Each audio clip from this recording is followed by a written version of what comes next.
What if the past we think we know is not the whole story?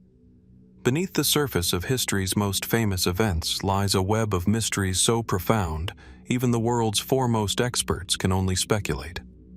Ancient civilizations left behind clues that defy logic, artifacts that defy explanation, and secrets buried deep within forgotten tombs. From the enigmatic origins of the pyramids to the unexplained disappearance of entire cultures, there are pieces of history that refuse to be solved. Could there be forces at play that we simply can't understand? So sit back, relax, and let's unravel the forbidden history that even science struggles to explain. Beneath the endless expanse of ice and snow that cloaks Antarctica today lies a forgotten landscape, one that, in ages past, may have been a place very different from the frozen wasteland we know. Long before the great ice sheets began to grow and engulf the continent, what might have existed in that distant land? The mystery of ancient maps that depict Antarctica without its ice, has intrigued scholars, historians, and even conspiracy theorists for centuries. One of the most famous and controversial of these maps is the Piri Reis map, drawn in 1513 by the Ottoman admiral and cartographer. The map is notable for several reasons. Not only does it show the continent of Antarctica, but it also shows it as a landmass free from ice. This is an anomaly because, according to mainstream historical understanding, Antarctica was first sighted by modern explorers in the early 19th century, and it wasn't until much later that we discovered the true nature of the land beneath the ice. How could a map drawn in the early 1500s accurately depict Antarctica as a lush, ice-free land? What makes this even more perplexing is that the Piri Reis map was drawn using older sources, some of which are now lost to history. The fact that this map exists, and that it features Antarctica in such a manner, suggests a level of geographical knowledge that shouldn't have been possible at the time. If the ice sheets that now cover Antarctica had already formed by the 1500s, how could these cartographers have possibly known what lay beneath? Could these maps be based on even older sources, ones that predate recorded history? And if so, what happened to that knowledge? The Piri Reis map is not the only one to hint at this mystery. The Orontius Phineus map, drawn in 1531, shows a similarly detailed and ice-free Antarctica. Both maps depict the same coastline with remarkable accuracy, despite the fact that no one is known to have explored Antarctica before the 19th century. In fact, the coastline shown on these maps matches the true outline of Antarctica's northernmost shore as revealed by modern satellite imagery, a coastline that, according to current scientific consensus, should have been hidden beneath thousands of feet of ice. For years, scientists and historians have tried to explain these maps using conventional theories. Some suggest that the depictions of Antarctica without ice are simply errors, the result of faulty cartography, or perhaps the blending of myth and reality in an era where the lines between fact and legend were often blurred. Others propose that the maps are based on ancient knowledge passed down through lost civilizations or even extraterrestrial sources, ideas that raise more questions than answers. But there are deeper questions here. Could the ice that now covers Antarctica be a relatively recent phenomenon, one that formed after a dramatic, world-changing event? Some researchers point to ancient texts that speak of a great flood, a cataclysmic event that could have rapidly altered the planet's climate and landscape. Could the ice sheets be a product of such an event, slowly creeping over the land in the millennia that followed? And if so, what does this say about the civilizations that may have lived on the continent long before the ice descended? Could Antarctica have been a thriving, habitable landmass, perhaps even a center of advanced knowledge, before it was buried beneath ice? Perhaps more troubling is the suggestion that the true story of Antarctica's past has been deliberately obscured. The possibility of ancient, ice-free Antarctica challenges the conventional narrative of human history and geography. If ancient maps show the continent in a completely different state, what else might they have known? Knowledge lost to time, buried beneath layers of ice, and hidden away by forces beyond our understanding? As we continue to explore the mystery of Antarctica's ancient maps, we find ourselves confronted with a larger question. How much of our history remains hidden, and how much of it is buried beneath layers of ice and time, waiting to be discovered? What truths are still waiting to be uncovered in the shadow of the frozen continent? As we shift our focus from the icy secrets of Antarctica to the heart of ancient Egypt, another enigma awaits, a mystery that has intrigued scholars and adventurers for centuries.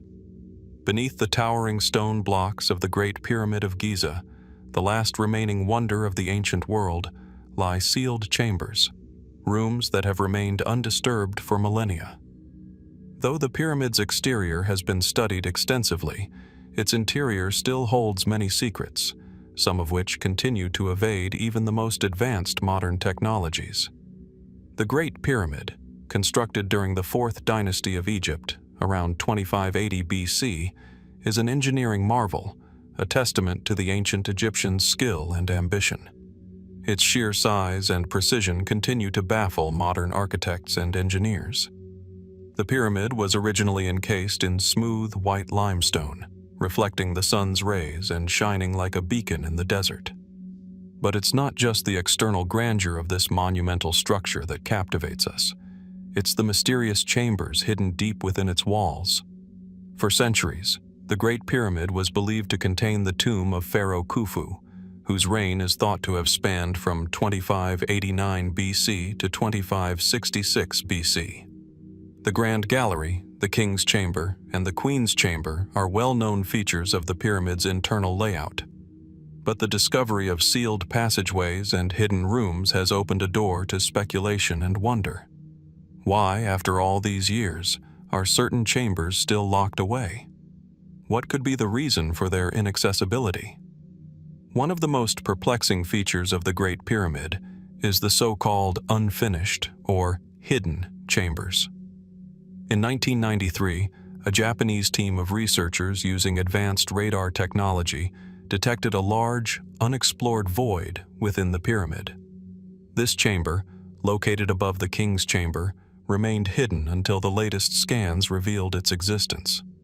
It is not the first time such anomalies have been found in the pyramid structure, but this void, untouched and untouched by modern hands, raises more questions than answers. If this space was intentionally sealed off, why was it concealed for so long? It's important to note that throughout the centuries, many expeditions have tried to penetrate the pyramid's mysteries. The first serious exploration of the Great Pyramid took place in the early 19th century when explorers like Giovanni Caviglia and Howard Weiss ventured into its depths. Weiss, using gunpowder to blast open a path to the so-called Queen's Chamber, uncovered more of the pyramid's interior, but many passages remained hidden from view. But despite these early attempts, there remains a layer of unexplained intrigue surrounding the sealed rooms. Why have so many areas remained out of reach? Were they meant to be untouched? Some suggest that these chambers may hold priceless artifacts, the remnants of a civilization long lost to time.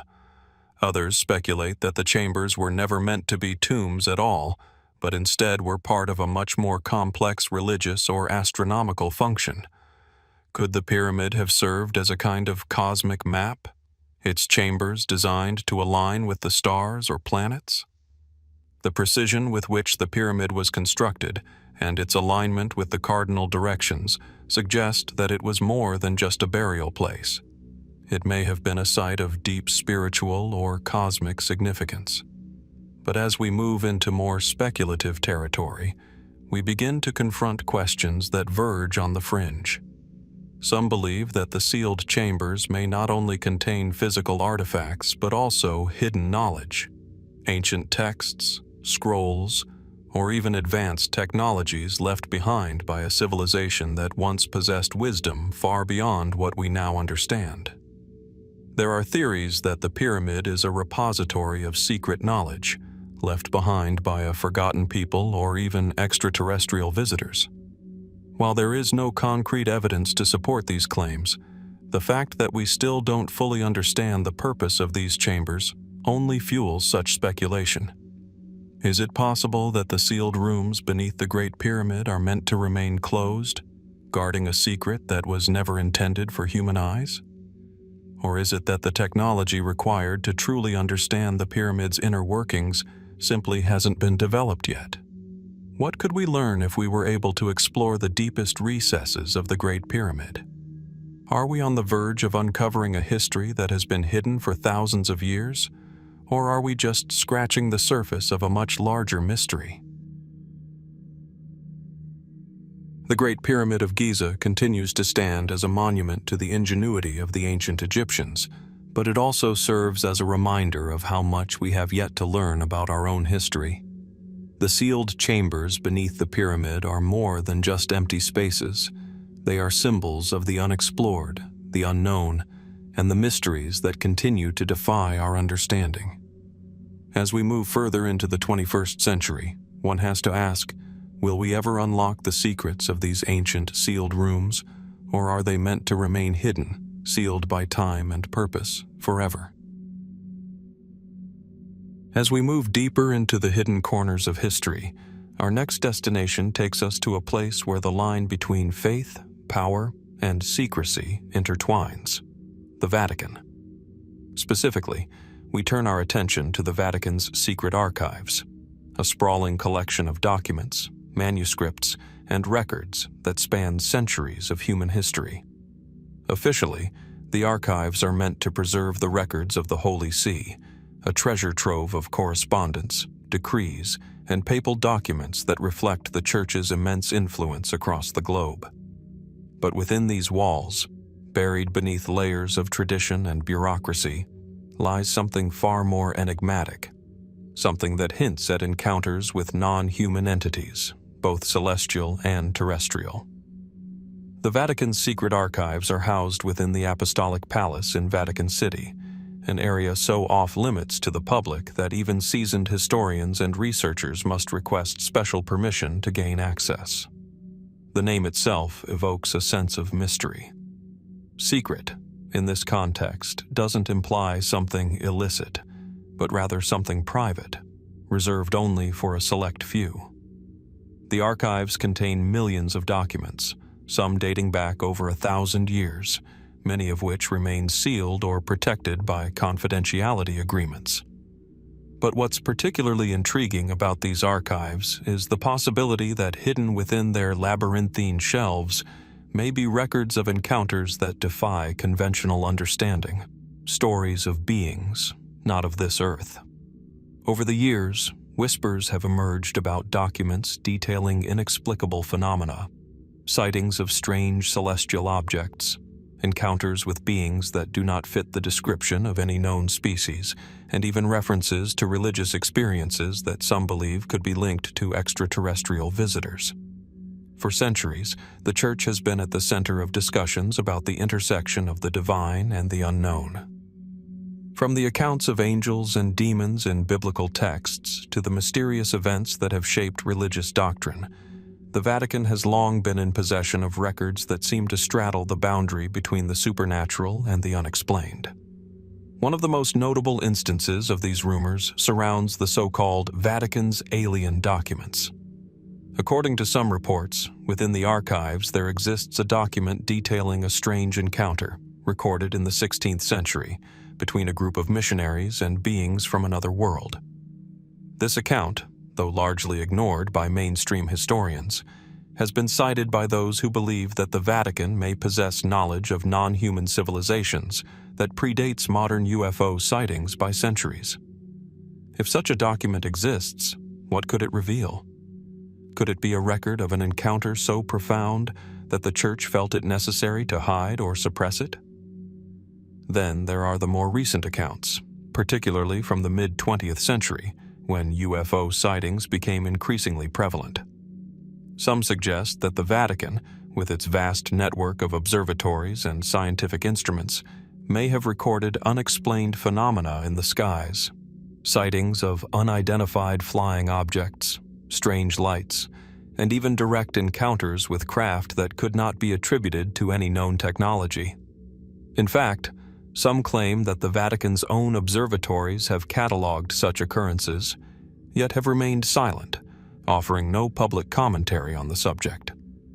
Why, then, has the Church chosen to keep its findings secret? Is it possible that the Vatican has known about the existence of non-human entities long before the modern UFO phenomenon became a cultural obsession? Moreover, there are those who point to the Vatican's own theological stance on extraterrestrial life. While the Church has not officially recognized the existence of aliens, it has been open to the idea that life may exist elsewhere in the universe. In 2008, for example, the Vatican's chief astronomer, Father José Gabriel Funes, made headlines when he publicly stated that the discovery of extraterrestrial life would not contradict Christian teachings. This openness to the idea of otherworldly beings seems to suggest that the Vatican is not entirely dismissive of the idea. But what knowledge has been kept hidden from the public? Are there ancient documents, hidden within the vaults of the secret archives, that detail encounters with beings that don't fit into the conventional understanding of life as we know it? As we peer into the depths of the Vatican's secret archives, we find ourselves faced with more questions than answers. Could these documents truly exist, or are they merely the stuff of legend and speculation? What else might be hidden within the Church's vast collection of records? Secrets that could change our understanding of human history and our place in the cosmos. The Vatican, with all its centuries of power, knowledge, and secrecy, holds within its walls a vast repository of information that may one day shed light on the most profound mysteries of our time. But for now, the truth remains locked behind closed doors, sealed away in the archives, waiting for the day when the world may finally be ready to face it. What other mysteries might the Vatican be keeping, and how much longer will they remain hidden from view? As we continue our journey through the forgotten corners of history, we arrive at a topic that has captivated the imagination for centuries, an idea so extraordinary that it seems almost impossible to believe. Yet, scattered throughout ancient burial sites across the globe, there are unsettling reports of evidence suggesting the existence of giants, beings who towered above average humans and whose remains were allegedly unearthed in the distant past. These accounts, often dismissed by mainstream archaeologists and historians, raise questions that challenge everything we know about human history and our own origins. One of the most intriguing pieces of evidence lies in the ancient burial mounds and megalithic structures that dot the landscapes of various cultures. From North America to the Middle East, there have been persistent stories and discoveries of human remains far larger than anything that would be considered normal by modern standards. In the 19th and early 20th centuries, reports began to surface of giant skeletons being uncovered in these mounds, skeletons that, according to some accounts, measured anywhere from 9 to 12 feet in height. Yet, these discoveries are curiously absent from the mainstream archaeological narrative, often explained away or quietly swept under the rug. In the United States, the accounts of giants have become deeply woven into the fabric of local folklore. During the 1800s, reports from areas such as Ohio, New York, and the American Midwest tell of large human-like skeletons being unearthed during excavations of ancient burial mounds. Newspapers of the time even published sensational stories about these discoveries, describing the giants as having skulls that were disproportionately large, with elongated features and teeth unlike those of typical human beings. In some cases, these remains were said to be found alongside tools and artifacts that suggested a highly advanced civilization, one that may have predated any known culture in the region. But as the years passed, something strange happened. Many of these discoveries were quickly buried, both literally and figuratively. In some instances, The giant skeletons were allegedly taken by government or academic institutions, and their whereabouts remain a mystery to this day. Some skeptics claim that these reports were either exaggerated or fabricated, and that the large skeletons were simply the result of misidentified remains of individuals with rare medical conditions. Others, however, believe there is more to the story, something far more profound and elusive. Across the ocean, similar reports of giants have been recorded in Palestine and the Middle East. Ancient texts, such as those found in the Bible, speak of a race of giants known as the Nephilim, who were said to have roamed the earth in ancient times. According to these accounts, the Nephilim were the offspring of fallen angels and human women, beings who possessed extraordinary size and strength. Though these accounts are often considered mythological, some believe that there may be a kernel of truth within them. Could ancient burial sites in this region hold the remains of these legendary giants? Are the remains of such beings hidden in plain sight, their true significance obscured by time, religion, and politics? In addition to these ancient reports, there are more recent claims of giant skeletons being discovered in tombs and burial chambers across the world. In the 1990s, for example, reports emerged from Afghanistan of unusually large human skeletons being unearthed in the mountains. The remains were said to be over 10 feet tall and to have features that didn't match the standard anthropological profile of ancient human beings. Could these reports be the result of exaggeration or folklore?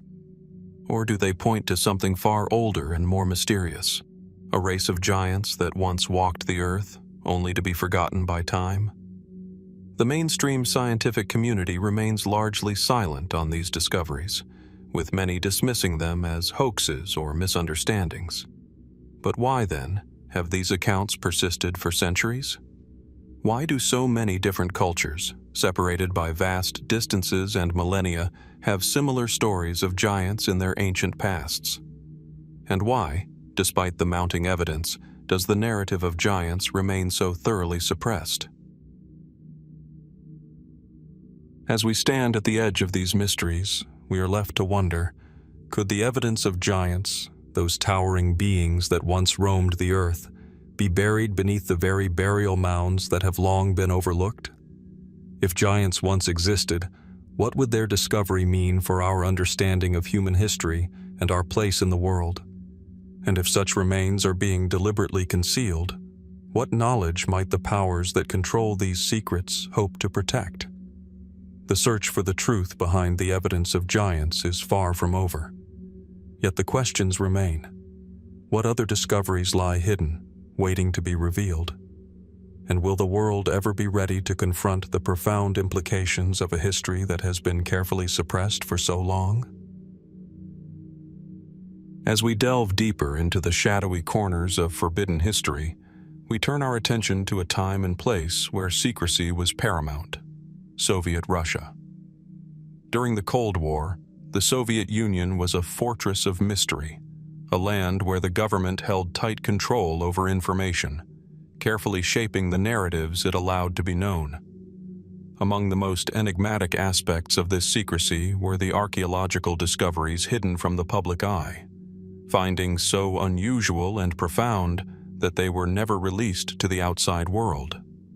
These secrets, buried under layers of government control, continue to raise questions that remain unanswered. It was in the vast, untamed lands of Siberia, the Ural Mountains, and the Caucasus, where Soviet archaeologists, under state directives, uncovered some of the most puzzling relics of ancient history, relics that defied conventional understanding. From ancient cities buried beneath layers of earth to peculiar artifacts that hinted at lost civilizations, there were discoveries that challenged the very foundation of known history. But curiously, much of this research never saw the light of day, hidden in archives that were carefully sealed away by Soviet officials. One of the most famous examples of a Soviet archaeological mystery involves the ancient city of Archaim, a Bronze Age settlement located in the southern Urals. Discovered in the 1980s by Russian archaeologist Vyacheslav Molodin, Archaeum is often referred to as the Russian Stonehenge, due to its similar circular design and alignment with the stars. The city, dating back to around 2000 BC, was surprisingly advanced for its time. Its fortifications, carefully planned streets, and alignment with celestial bodies suggested that its builders possessed knowledge of astronomy and geometry far beyond what was believed to be possible for the period. Yet, while the site was carefully studied, the Soviet government offered little information about its findings. Why was this advanced city, with its striking similarities to other ancient megalithic sites across the world, kept largely under wraps? Could there have been even more significant discoveries made at Archaeum that were simply never shared with the outside world? Another mysterious Soviet archaeological find comes from the remote Altai Mountains, where researchers uncovered strange and seemingly out-of-place artifacts. Among the most baffling discoveries were large stone slabs covered with symbols and intricate carvings that did not resemble any known language or writing system.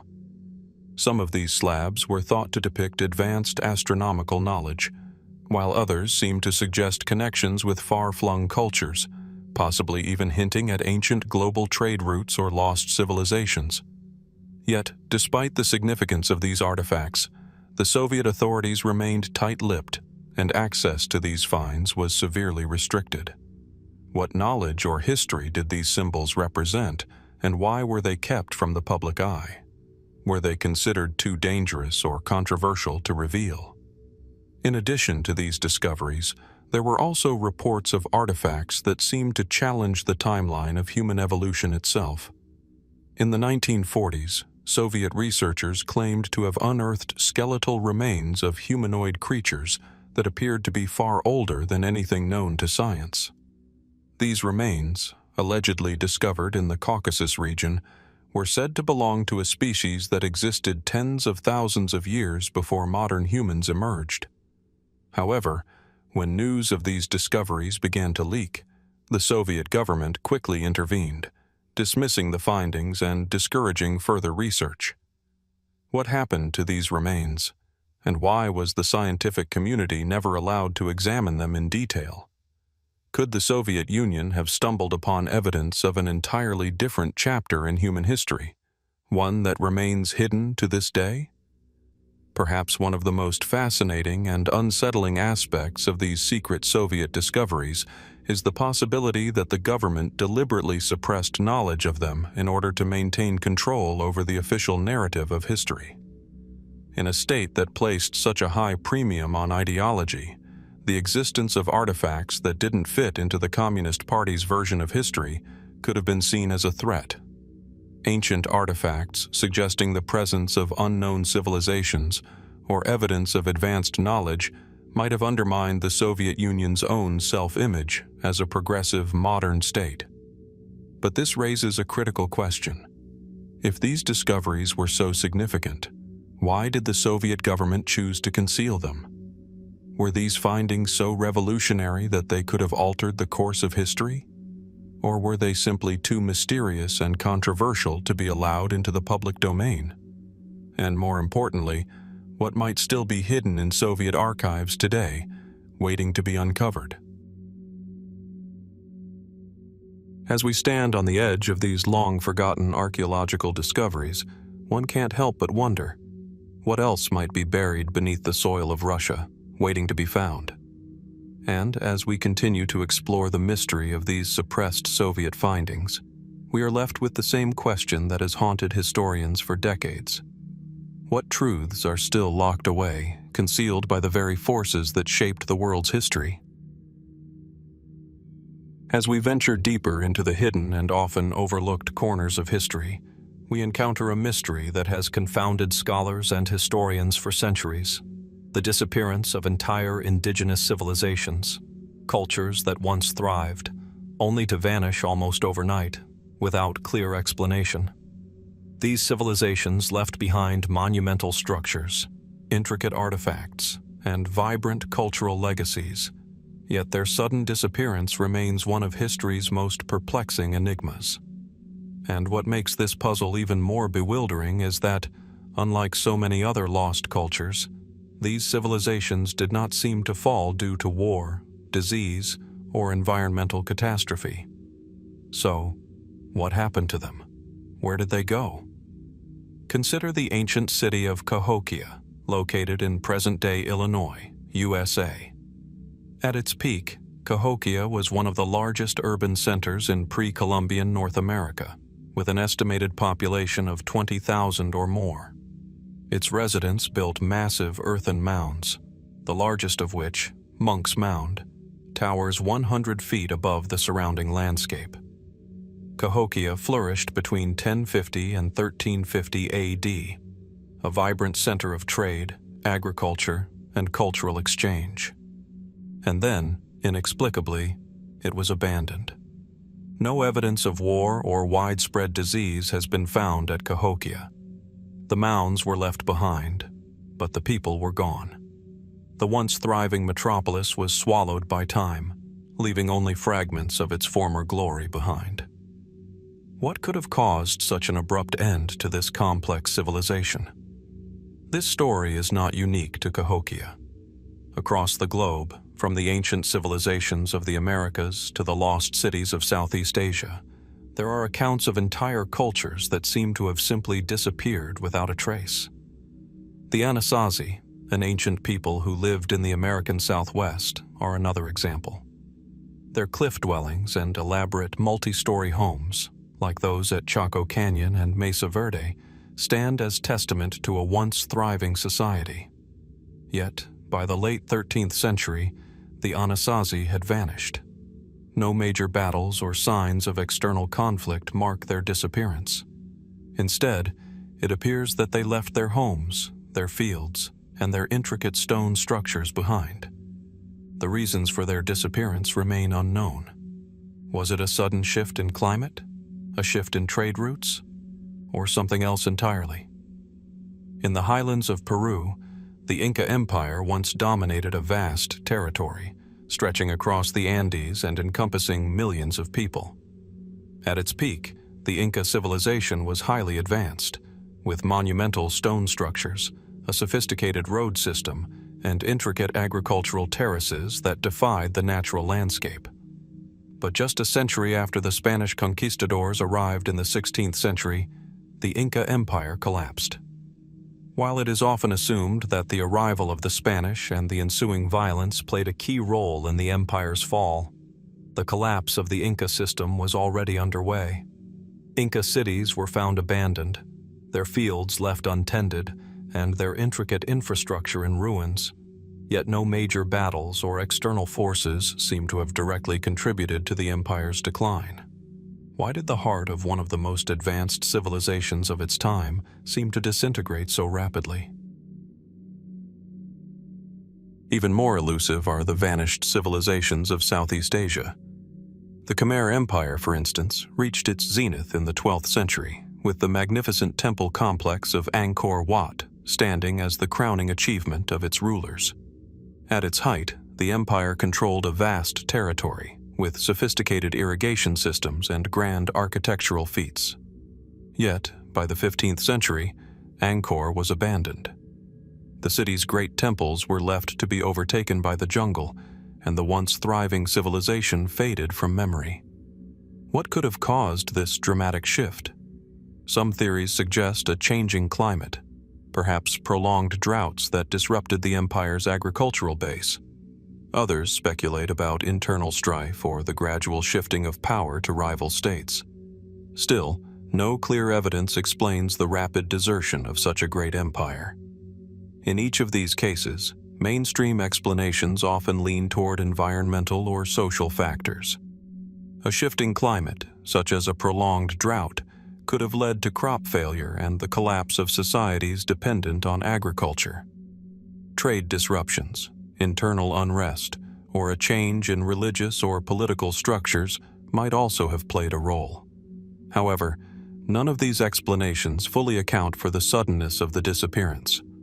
There are no widespread signs of violent upheaval or disease outbreaks that would typically accompany such a collapse. These civilizations simply faded into the past, leaving behind only their remarkable ruins. Could there be other, more mysterious explanations for these disappearances? Some have speculated that these civilizations may have possessed knowledge or technology far more advanced than we understand. Perhaps they had the means to leave their cities and vanish without leaving any clear traces. Could there have been a cultural or religious shift so profound that it led to an entire society abandoning its former life? Or were these people simply erased from history by forces beyond our comprehension? The disappearance of these indigenous civilizations remains one of history's greatest unsolved mysteries. What happened to the people of Cahokia, the Anasazi, the Inca, or the Khmer? What could have caused entire civilizations to vanish without warning, without conflict, and without explanation? The ruins and artifacts they left behind continue to speak to us, but the answers remain elusive, buried in the sands of time. What other secrets lie hidden in the past, waiting for us to uncover them? And what truths are still lost to history, waiting to be rediscovered? Beneath the endless, scorching sands of the Sahara Desert, there lies a forgotten history, one that stretches back thousands of years to a time when the region was not the arid wasteland we know today, but a lush and fertile land teeming with life. The Sahara of the ancient world was a far cry from the desolate expanse it has become. Once, it was home to vibrant civilizations, sprawling cities, and complex societies, kingdoms whose names have been erased from the annals of history, leaving behind only mysterious ruins and artifacts buried deep within the shifting sands. These forgotten kingdoms have left us with more questions than answers, and their story is one of nature's most enigmatic transformations. Imagine a time, around 10,000 BC, when the Sahara was a green, verdant landscape, crisscrossed by rivers and lakes. Evidence from ancient cave paintings, scattered throughout the region, shows scenes of lush forests, herds of animals, and people engaged in hunting, fishing, and farming, life that seems almost unrecognizable in today's world. The cave art found in places like the Tassili Najjar Mountains in Algeria or the Central Sahara Desert in Libya depicts not only animals like giraffes and crocodiles, but also human figures with faces that appear to have been heavily influenced by a rich and diverse culture. These paintings, while celebrated by modern archaeologists, also raise an unsettling question. What happened to the thriving civilizations that once inhabited these lands? As the centuries passed, the Sahara began its slow and dramatic transformation. The fertile land gradually dried up, shifting from a tropical climate to the harsh desert we see today. This process, known as desertification, has long been the subject of study. Yet, even with the advancement of modern climate science, there is still much we don't understand about the exact causes or the speed at which it occurred. What we do know is that this transformation drastically altered the environment, leading to the eventual abandonment of the cities and kingdoms that once flourished here. Take, for example, the ancient kingdom of Ta-Seti, known to some as the First Nubian Kingdom. It is said to have existed in the region that today forms parts of Sudan and Egypt. Ancient Egyptian texts mention Ta-Seti as a powerful and prosperous kingdom, located in the northern part of the Sudanese Nile Valley, yet little is known about its people or its eventual decline. As the Nile basin shifted and climates became more arid, Ta-Seti, along with other contemporary kingdoms, was eventually swallowed by the expanding desert. But did the people simply abandon their lands out of necessity, or was there something more mysterious at play? In the heart of the Sahara, other buried remains hint at similar stories of disappearance. The ancient ruins of the Garamantes, a civilization that once thrived in the Fezzan region of modern-day Libya, are another testament to this lost world. The Garamantes, whose kingdom reached its height between the 1st and 4th centuries AD, developed an extensive network of underground irrigation channels, allowing them to grow crops and maintain settlements in an otherwise inhospitable land. Yet, by the 5th century, the Garamantes vanished, and no clear explanation has emerged as to why. While the decline of the Garamantes is sometimes attributed to the gradual encroachment of the desert, the fact that their sophisticated irrigation systems couldn't withstand the changing environment remains one of history's most perplexing mysteries. But it's not just the collapse of these kingdoms that sparks curiosity, it's the absence of their final story. Unlike other ancient civilizations, there is no grand account of a fall. There are no epic battles or devastating plagues that wiped them out, as in the case of other empires. Instead, it is as if these kingdoms simply faded into oblivion as the Sahara slowly encroached upon them. What happened to their people? Did they migrate to other regions, perhaps blending into neighboring cultures, or did they leave behind only the faintest traces of their existence? What knowledge did they possess that may have been lost to time? Some researchers suggest that the answer may lie in the environmental changes themselves. Could the process of desertification have been so rapid and extreme that entire civilizations were forced to abandon their cities without any hope of survival? Others propose that there may have been other, more mysterious factors at play, such as unknown conflicts or perhaps even contact with distant cultures. Could there have been ancient trade routes across the Sahara that are yet to be discovered? Were the kingdoms of the Sahara connected to other, even more mysterious civilizations, lost to the pages of history? Then there are more speculative theories. Some believe that the lost civilizations of the Sahara may have had access to knowledge or technology that has since been erased from history. Could they have understood the shifting climate patterns in ways we still don't grasp? Or did they have ancient methods of preserving their way of life, methods that have long since been forgotten? The fact that these kingdoms left behind so many impressive structures and artifacts, yet disappeared without a clear explanation, continues to spark the imagination. As we stand at the edge of the Sahara today, with its endless dunes stretching into the horizon, we are left to wonder, what lies hidden beneath those sands? What secrets do the buried cities of the Sahara hold, waiting to be uncovered? And perhaps more importantly, what might we learn from the civilizations that once thrived here, only to be consumed by the very desert they once called home? The sands continue to shift, and the story of these erased kingdoms remains one of history's most tantalizing and unresolved mysteries. As we continue our journey through forbidden history, we arrive at a subject shrouded in mystery, suppressed by time, and almost entirely overlooked by mainstream narratives: the African maritime empires and their potential voyages across the Atlantic long before the age of European exploration. When we think of ancient maritime cultures, the Mediterranean, the Vikings, and even the Chinese often come to mind. But what if we've been blind to another powerful maritime tradition, one that predated Columbus and the transatlantic slave trade, one that came from Africa itself? The story begins along the West African coast, a region long known for its rich cultures, advanced kingdoms, and formidable trade networks. For centuries, this area was home to some of the most sophisticated societies on Earth.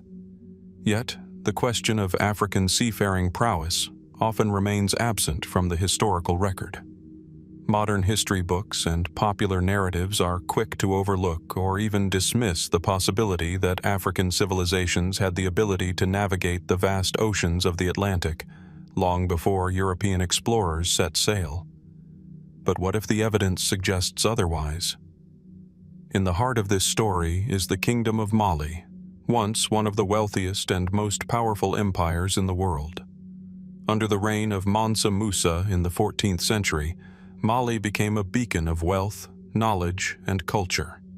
Its influence stretched far beyond the African continent, with the empire engaged in extensive trade routes that reached across the Sahara Desert to the Mediterranean. But the maritime capabilities of this empire, and others like it, remain largely unexplored. Could the Mali Empire, with its access to sophisticated shipbuilding knowledge, have navigated the Atlantic Ocean centuries before European explorers? Indeed, there are whispers of such voyages.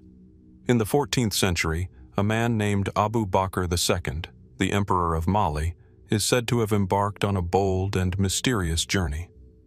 According to some accounts, Abu Bakr II was so intrigued by the prospect of the ocean that he ordered a massive fleet of ships to sail westward across the Atlantic, only to disappear without a trace. While mainstream historians often dismiss this story as legend or folklore, some historians and explorers have raised intriguing questions. Could there have been African maritime empires that had the capability to sail across the Atlantic long before the voyages of Christopher Columbus in 1492? Moreover, there are other accounts that suggest African seafaring activities were not limited to the shores of the African continent. In the early 15th century, the legendary kingdom of the Oyo Empire, located in modern-day Nigeria, was known for its advanced military and maritime prowess. This kingdom had powerful fleets that were capable of crossing vast bodies of water, potentially even the Atlantic. Some suggest that these fleets may have sailed westward, establishing contact with distant lands long before the age of European exploration. Could the Oyo, like other African civilizations, have engaged in transatlantic voyages, creating connections with cultures across the ocean? Perhaps most compelling of all is the evidence that suggests African knowledge of navigation, shipbuilding, and the stars may have been far more advanced than traditionally recognized. Ancient African cultures, such as the Nok and the Yoruba, had a deep understanding of the natural world, including the movement of the stars and the tides. This knowledge was passed down through generations, and it is believed by some researchers that African seafarers could have used this knowledge to traverse the open ocean with remarkable precision. If these civilizations possessed such advanced understanding, why would their voyages across the Atlantic have gone unnoticed or been intentionally erased from the historical record? The suppression of African maritime history may also be tied to the colonial narrative that has shaped much of the world's understanding of the past. When Europeans began exploring and colonizing the Americas, the history of Africa, especially its ancient achievements, was often downplayed or ignored. Could the erasure of African maritime history be part of a larger pattern of historical suppression designed to marginalize African contributions to global civilization? Were the achievements of these great African empires deliberately ignored or rewritten to support the idea that the African continent was backward or primitive before European intervention? As we continue to unearth evidence of African seafaring achievements, from ancient maps to oral histories passed down through generations, the mystery deepens. What if the suppressed history of African maritime empires crossing the Atlantic is a story that has yet to be fully revealed? What if, hidden in the sands of time, there lies an untold history of exploration and discovery that challenges everything we think we know about the past? The ancient African empires were not just passive participants in the history of the world. They were powerful, influential, and capable of feats of navigation that may have extended far beyond the shores of Africa. What happened to the evidence of their voyages, and why has this story been erased? As we uncover fragments of this lost history, we are left to wonder how much of the past remains hidden, and what other stories of ancient African achievements are still waiting to be uncovered. The Atlantic, it seems, may hold more secrets than we've ever imagined. In the heart of the Arabian Peninsula lies one of the most unforgiving landscapes on Earth, the Rub al-Khali, or Empty Quarter. A vast sea of shifting sand dunes, this desolate expanse stretches over 250,000 square miles, making it the largest continuous sand desert in the world. Today, it is a place where life seems to exist only in the periphery, where the modern world brushes against the ancient past in fleeting encounters. Yet beneath the blistering heat and endless dunes, the Empty Quarter holds a secret, a mystery that has baffled historians and archaeologists for centuries. Could there have been once great civilizations, mighty cities, thriving empires, all of which now lie buried beneath the sands, forgotten and lost to time? For centuries, the empty quarter was thought to be an inhospitable wasteland, a place untouched by human civilization. However, the more we learn about the region, the more we begin to uncover evidence of a very different reality, one in which ancient Arabian megacities thrived, long before the rise of Islam and the establishment of the modern-day nations we know today. One of the most intriguing pieces of evidence pointing to these lost cities is the discovery of the ancient city of Ubar, often referred to in legend as the Atlantis of the Sands. According to Arabian mythology and early Islamic texts, Ubar was a prosperous city, built of grand stone buildings and surrounded by vast fields, but it was said to have been swallowed by the sands as punishment for the moral failings of its people.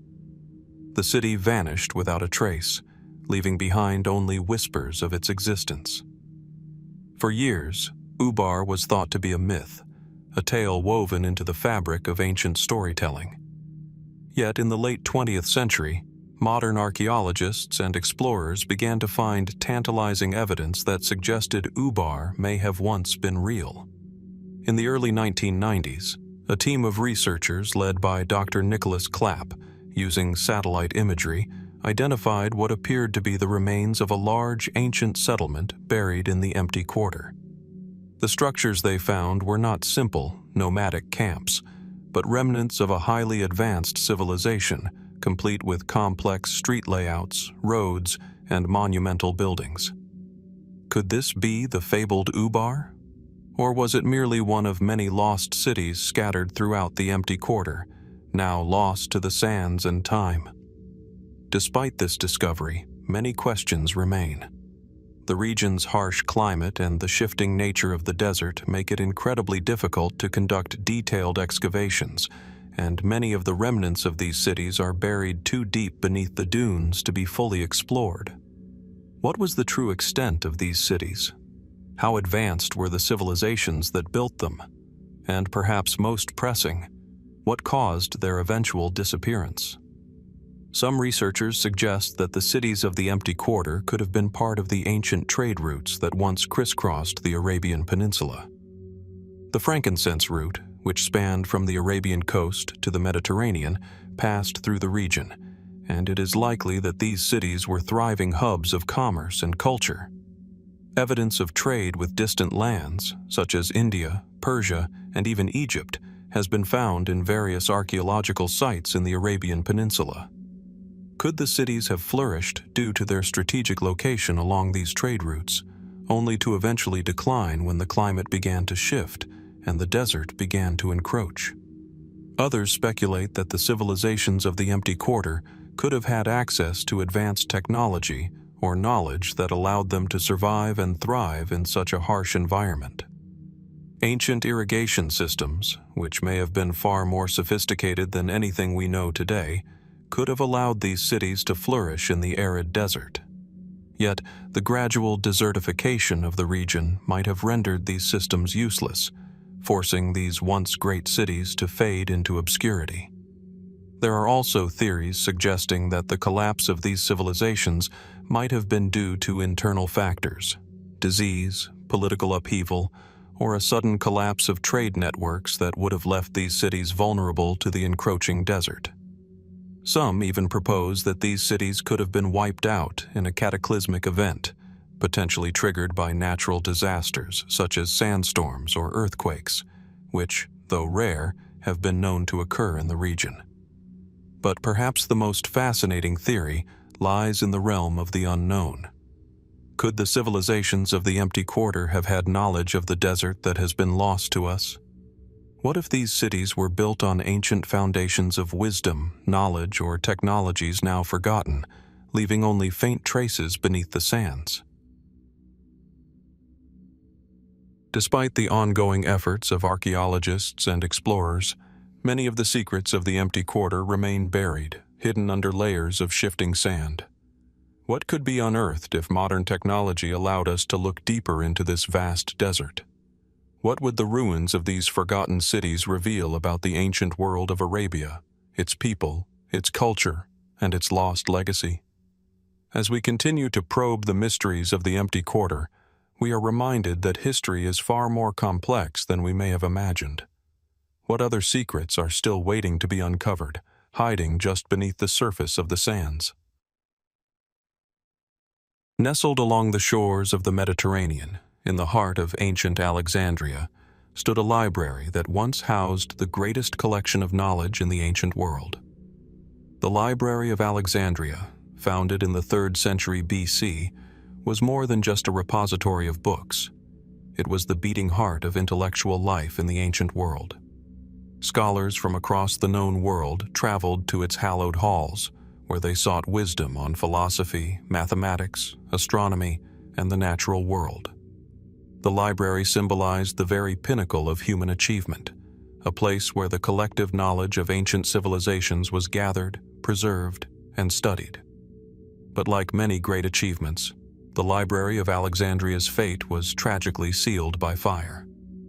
By the time it was finally destroyed in the 3rd century AD, whether through accidental conflagrations during war or intentional destruction by political forces, the precious knowledge it contained was lost to history, or so we thought. For in the years leading up to its destruction, there were whispers of certain texts being removed from the library's shelves, books that, for one reason or another, were kept hidden, erased, or deliberately concealed. What secrets did these forbidden books contain? And why were they removed from the public eye? The idea that critical texts were taken from the Library of Alexandria before it burned is not just speculation. It is rooted in the accounts of ancient historians and the fragmented records of the time. According to some sources, among the greatest works in the library were those written by authors such as Herodotus, Pythagoras, and Plato, but also lesser-known philosophers and scholars whose ideas may have challenged the established order of their time. Could these suppressed works have contained knowledge so revolutionary, so dangerous, that it was kept out of the hands of the masses?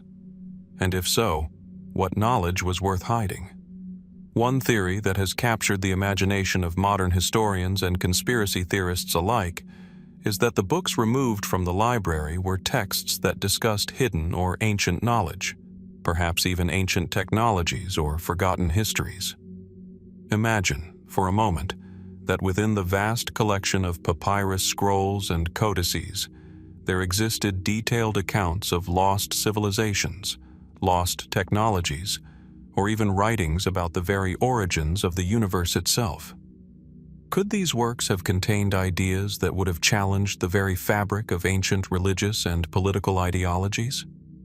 There are certain texts, now lost to us, that some scholars believe were specifically targeted. Among the most famous of these is the Sphinx Papyrus, a text that reportedly described the enigmatic Egyptian Sphinx and the great secrets it supposedly held. Some believe this text may have contained insights into ancient engineering practices, the construction of the pyramids, or even esoteric knowledge passed down from earlier civilizations that predated the Egyptians. If such texts existed, they could have changed our understanding of human history and technological development. Why would these books have been removed, their contents hidden from public view? Other accounts suggest that books detailing the mystical and spiritual knowledge of the ancient world were hidden away for fear of what they might reveal. The works of the ancient sages, texts on alchemy, astrology, and mysticism, may have been deemed too dangerous for public consumption. Could there have been a deliberate effort to suppress these teachings, possibly to maintain control over religious and philosophical thought? The notion that ancient societies might have deliberately hidden knowledge to prevent a spiritual or intellectual uprising is a tantalizing one, though there is no definitive proof. Some scholars also point to the works of Aristotle, which were housed in the library. While much of Aristotle's writing survived, certain documents related to his teachings on metaphysics and natural philosophy may have been removed or lost during the library's destruction. These works may have contained ideas that challenged the prevailing religious orthodoxy of the time, ideas that could have disrupted the political and theological power structures of the ancient world. Moreover, there is a suggestion that the library's contents were not just suppressed for ideological reasons, but for practical ones. Some of the forbidden books may have contained trade secrets or knowledge of technologies that could have been used to shift the balance of power in the ancient world. Were there writings that discussed methods for advanced architecture, military strategies, or technologies of warfare? If such texts existed, they could have given a distinct advantage to whoever held them, explaining why they might have been deliberately removed from public circulation. As we look back at the destruction of the Library of Alexandria, we are left with more questions than answers. What knowledge was hidden from us, and why? Was it to protect religious dogma, to control political power, or to shield humanity from dangerous ideas? What secrets did the forbidden books contain, and what could they have told us about the true history of the world? Today, as we continue to unearth ancient texts and artifacts from the sands of time, we are reminded that history is rarely a simple, linear story. It is a vast, tangled web of discoveries, erasures, and deliberate omissions. What else might remain hidden, waiting to be uncovered? And what other forbidden books, locked away by the tides of time, might still hold the answers to questions we have yet to ask? Deep in the heart of Egypt, amid the dust and echoes of ancient stone, lies a question that has persisted for millennia, a question that touches on the very nature of the divine, the extraterrestrial, and the unknown. In the remnants of Egypt's greatest temples now reduced to rubble, we find a curious and perplexing set of records. These records, etched in stone and preserved on papyrus, speak of sky beings, mysterious entities that appear to descend from the heavens and interact with the people of ancient Egypt. These beings, described in ways that defy our understanding of both mythology and history, have long been the subject of debate, speculation, and intrigue.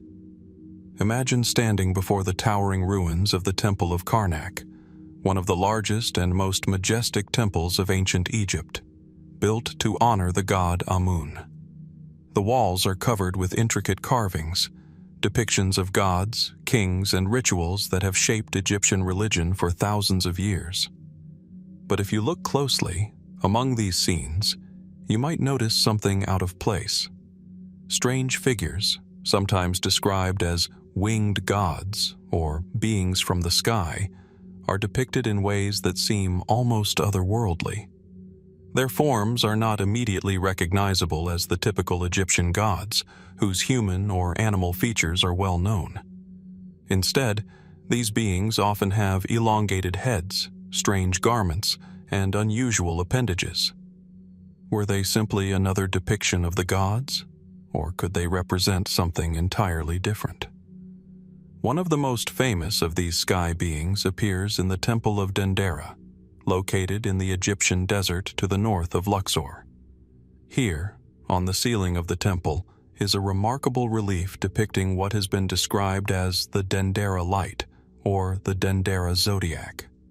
At first glance, it seems like any other typical Egyptian astrological representation, but on closer inspection, some believe that the relief depicts what appears to be a giant light bulb, a glowing object surrounded by coils and hieroglyphs that resemble cables.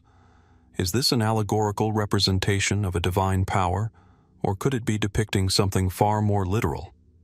What if these carvings were, in fact, an attempt by the ancient Egyptians to describe encounters with beings from the sky, perhaps using a language we have yet to fully understand? Further mysteries emerge when we consider the Temple of Abydos, a site that contains some of the most extraordinary hieroglyphs ever discovered. Among the intricate carvings in Abydos, there are images of strange, machine-like objects, what some have called helicopters and airplanes. These carvings have sparked intense debate. Could these be symbolic representations of divine vehicles, or could they be actual depictions of ancient technology? The placement of these symbols in such a sacred context has led some researchers to suggest that the ancient Egyptians might have had knowledge of advanced technologies, perhaps even technology that originated beyond the Earth itself. While mainstream historians and archaeologists typically explain these sky beings as representations of gods or mythological figures, the more one delves into the details, the more questions arise. Why, for instance, would the Egyptians depict beings descending from the sky in such vivid detail?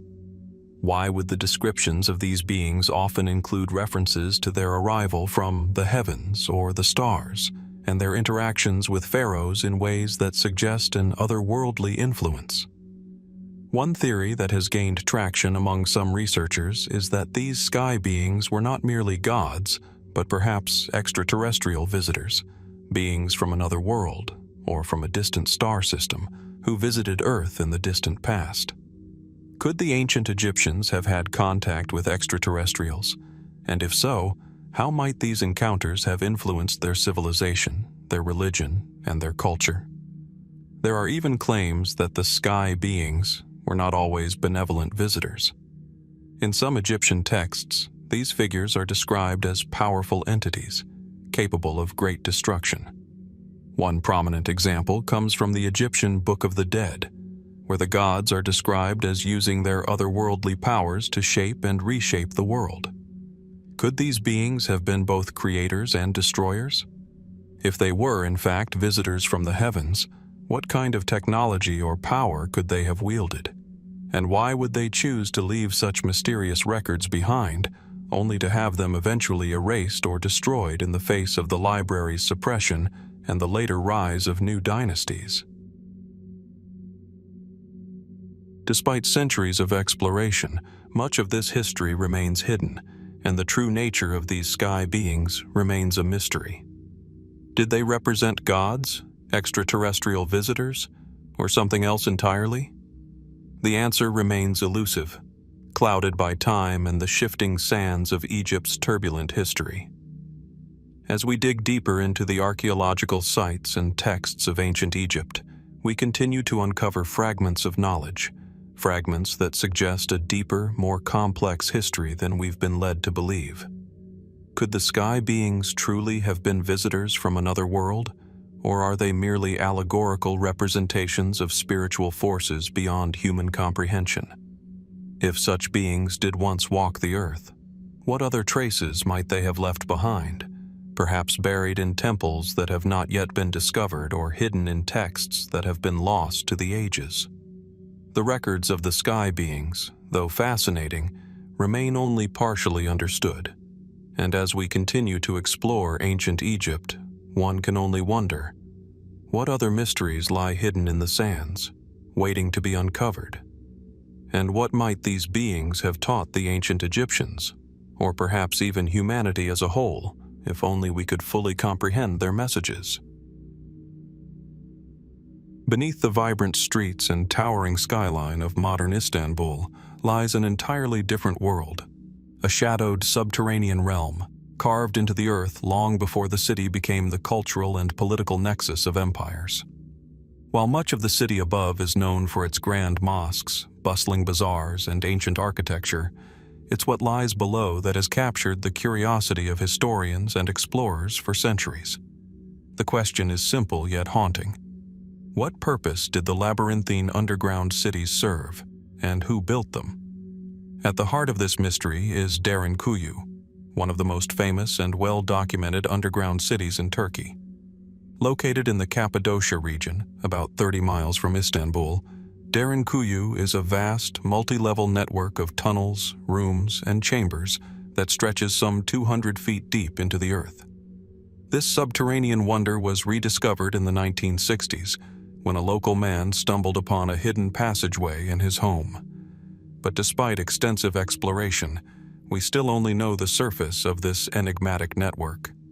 Its true origins, its purpose, and the full extent of its reach remain shrouded in mystery. The underground city of Derinkuyu is a marvel of ancient engineering, featuring ventilation shafts, wells, living quarters, and even schools and places of worship. It is believed to have been capable of housing tens of thousands of people, suggesting a complex and well-established society. But what is perhaps most perplexing is the sheer scale and sophistication of these underground cities, particularly when you consider the time period. Mainstream historians suggest that they were likely built by the Phrygians in the 8th century BC, later expanded by the Romans and Christians as a refuge from invaders. This explanation is based on what we know of the region's history, but it doesn't account for the deeper questions that continue to swirl around these underground complexes. One of the most intriguing aspects of Derinkuyu and other underground cities in the region is the advanced construction techniques employed. The tunnels are narrow but precisely carved, creating a kind of maze with multiple levels of rooms and corridors. Some believe that the builders of these cities possessed knowledge of architecture or engineering far beyond what would have been typical for their time. How could ancient people have constructed such a vast and intricate system of tunnels without modern tools or technology? What inspired them to create this hidden world, so far beneath the Earth's surface? But Derinkuyu is not alone in its mysteries. Beyond the well-known underground city, there are other hidden subterranean complexes beneath Istanbul that have yet to be fully explored or understood. Some researchers believe these sites may be part of a larger, interconnected network of underground cities that stretch across the region, waiting to be uncovered. One such location is beneath the ancient district of Sultanahmet, the very heart of Istanbul. Here, there are whispers of tunnels, chambers, and long-forgotten spaces that may have been carved out millennia ago. Yet, despite the presence of these possible underground cities, access to them is often restricted, either by local authorities or by the sheer difficulty of navigating the labyrinthine tunnels. Why, one might ask, would ancient civilizations go to such lengths to build entire cities beneath the earth? The traditional narrative suggests that these underground havens were designed to protect local populations from invading armies or marauding bands. During times of war or conflict, the underground offered safety and shelter away from the destructive forces above. Yet, if this were the sole purpose, why are the cities so elaborate, with multi-level layouts and sophisticated features such as water systems, ventilation shafts, and communal spaces? Some have speculated that these underground cities were not merely refuges during times of crisis, but rather part of a much larger, hidden civilization, one that existed in parallel with, or perhaps even prior to, the societies we know of today. Could these underground cities be remnants of an ancient civilization that lived below the surface for reasons that we cannot fully comprehend? If so, what happened to them, and why are their secrets buried so deep? Were they part of a culture with advanced knowledge of geology, engineering, and survival techniques that has been lost to history? Theories continue to swirl around these hidden cities, some more speculative than others. One fringe theory suggests that the underground cities could have been a response to extreme climatic conditions, such as a sudden and prolonged ice age, pushing ancient peoples to seek refuge below ground for survival. Another theory posits that these subterranean complexes might have been part of a larger network of secretive or mystical societies, dedicated to preserving ancient knowledge and technologies. What if the true purpose of these cities was not simply shelter, but the safeguarding of something far more profound, a knowledge so precious that it had to be hidden away from the outside world? There are even those who suggest that these underground cities may have been constructed with the help of advanced technology, perhaps even extraterrestrial beings. While this theory lies on the fringes of mainstream archaeology, it taps into a larger question about the origins of human knowledge and civilization. How much of our past remains hidden, locked away beneath layers of history, buried in places that we have yet to uncover?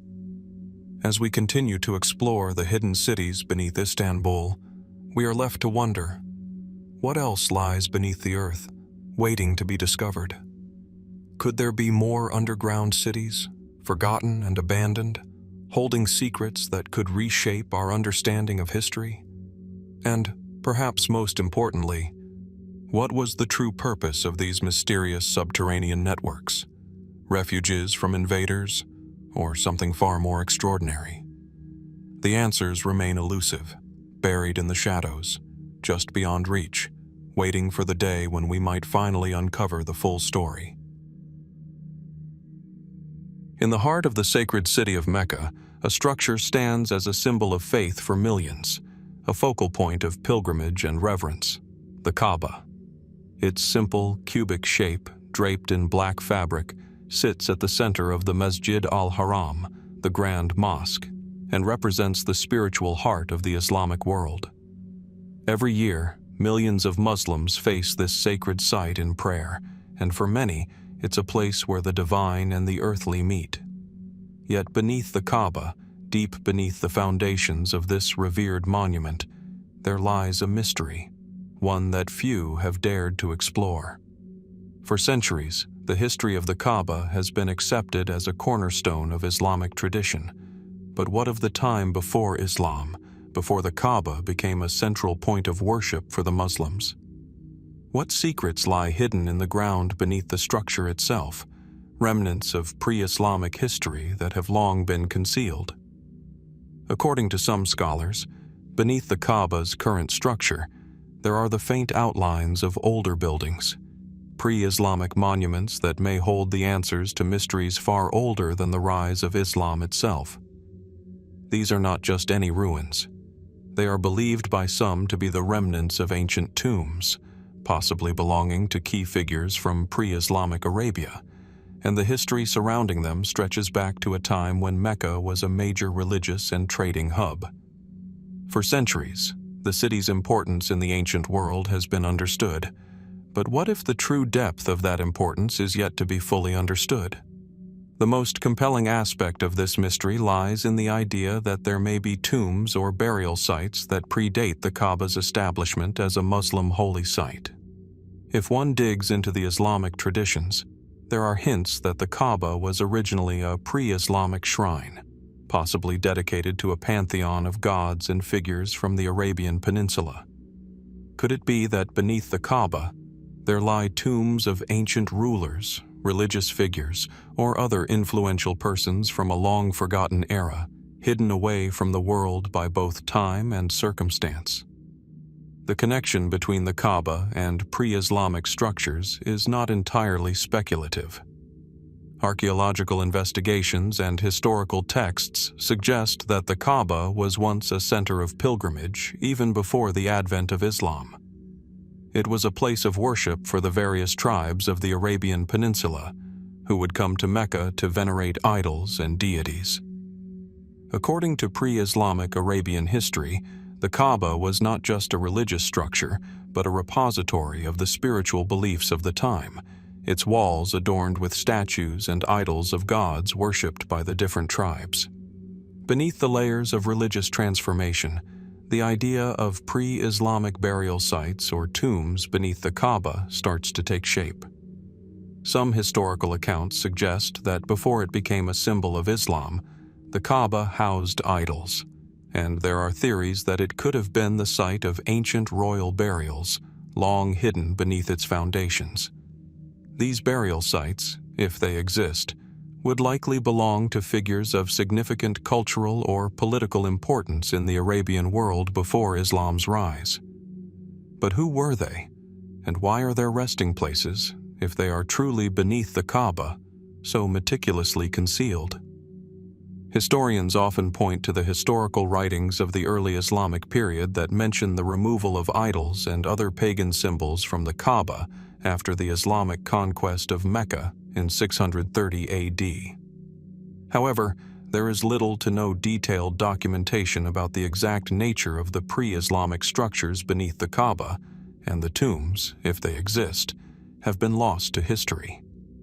One theory proposes that the tombs belong to the ancient kings of Mecca, or powerful tribal chieftains, perhaps even from the era of the Kingdom of Tammud or the earlier Nabateans, who once ruled vast areas of the Arabian Peninsula. The cities they built, including those in the modern-day regions of Palestine, Jordan, and Saudi Arabia, have left behind massive stone monuments and inscriptions, some of which mention deities and leaders that may have once been connected to the Kaaba. While mainstream scholars are cautious about making definitive claims, some fringe theories suggest that the Kaaba itself could have been built as a marker for these ancient tombs, a temple meant to protect or venerate the dead, perhaps the burial places of ancient rulers who once governed vast and powerful kingdoms. If true, this could explain the sacredness of the site to so many generations. This theory opens up several fascinating questions.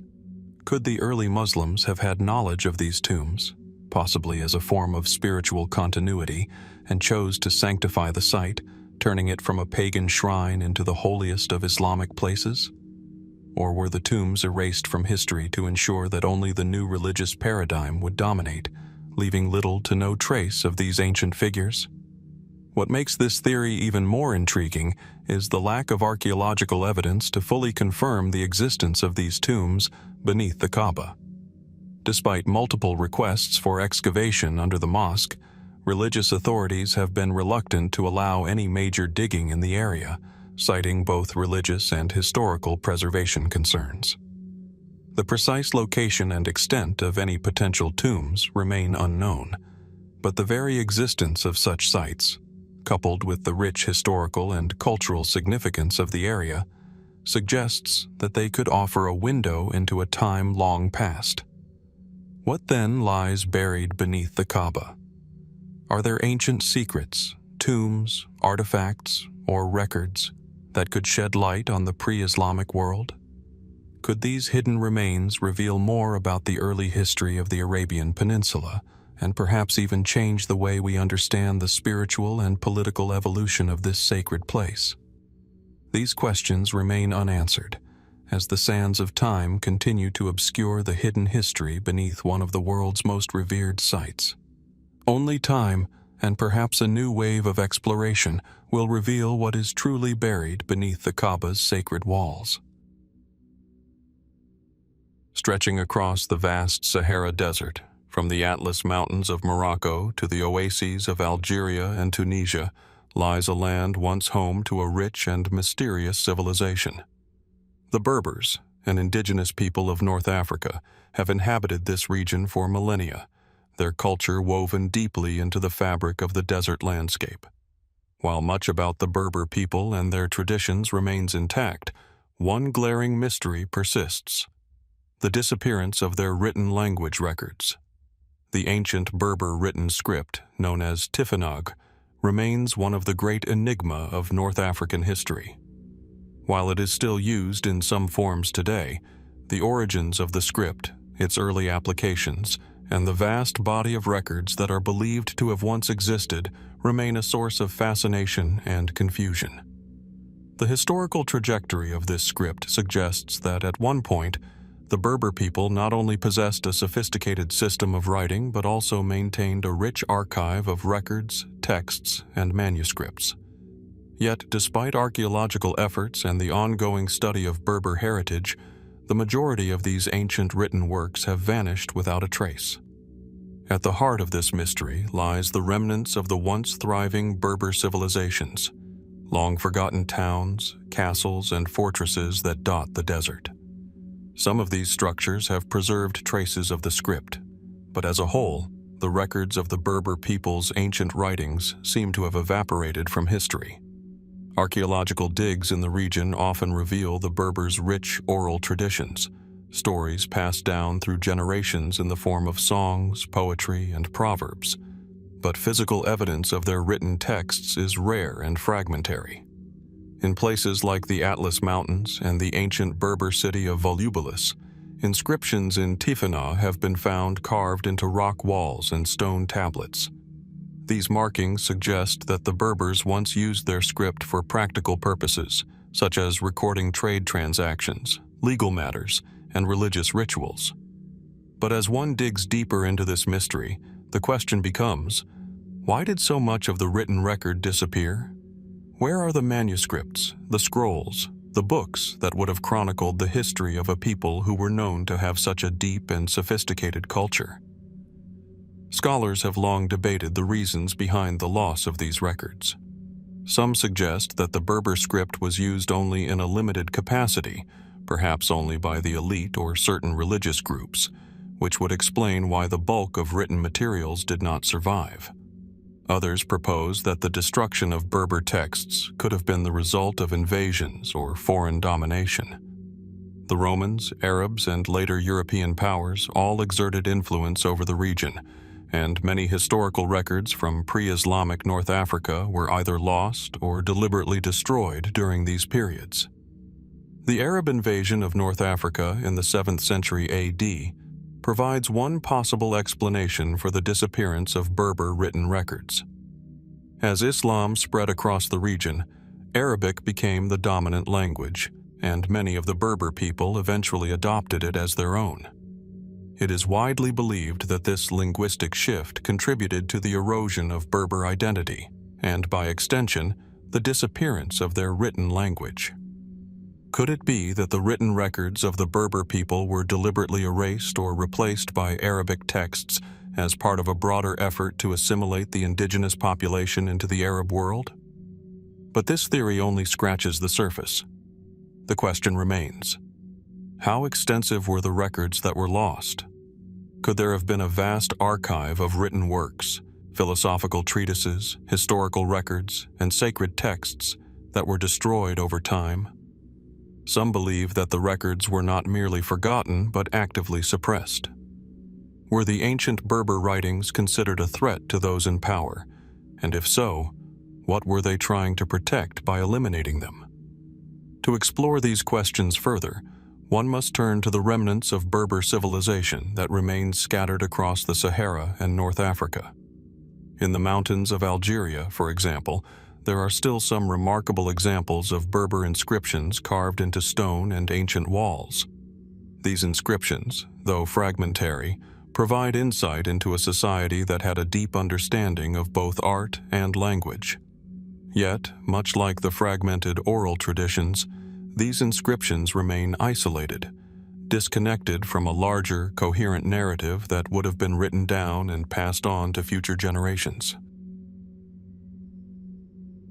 In addition to the destruction wrought by foreign invasions, some scholars suggest that the desert itself may have played a role in the disappearance of Berber written records. The Sahara, with its ever-shifting dunes, can swallow entire cities and artifacts, leaving no trace behind. What if ancient libraries or archives once existed in the deserts, only to be buried by centuries of sand and time? The dry, unforgiving climate of the Sahara may have preserved some records, but it has also hidden them away, leaving no clues for modern explorers to follow. Another fascinating possibility arises from a growing body of fringe theories, which propose that the Berber written language may have been much more than a practical script. Some suggest that the Berber script was part of a larger, ancient tradition of sacred knowledge, one that could have linked the Berbers to the greater ancient world. Could the Berber written records have contained secrets of advanced knowledge, science, or spirituality that were considered too dangerous or too valuable to remain in the public eye? Were they deliberately hidden to preserve certain knowledge for only a select few? Throughout the centuries, various theories have emerged suggesting connections between the Berber people and other ancient civilizations. Some scholars speculate that the Berbers may have had early interactions with the ancient Egyptians, while others point to similarities between Berber writing and other ancient scripts from the Mediterranean and beyond. These speculative theories, while not widely accepted, hint at a much broader cultural exchange in antiquity, one that might have left behind hidden traces of wisdom and knowledge. Today, the question remains: where are the ancient records of the Berber people? What happened to the manuscripts, the scrolls, the books that could have illuminated the history of a powerful and ancient civilization?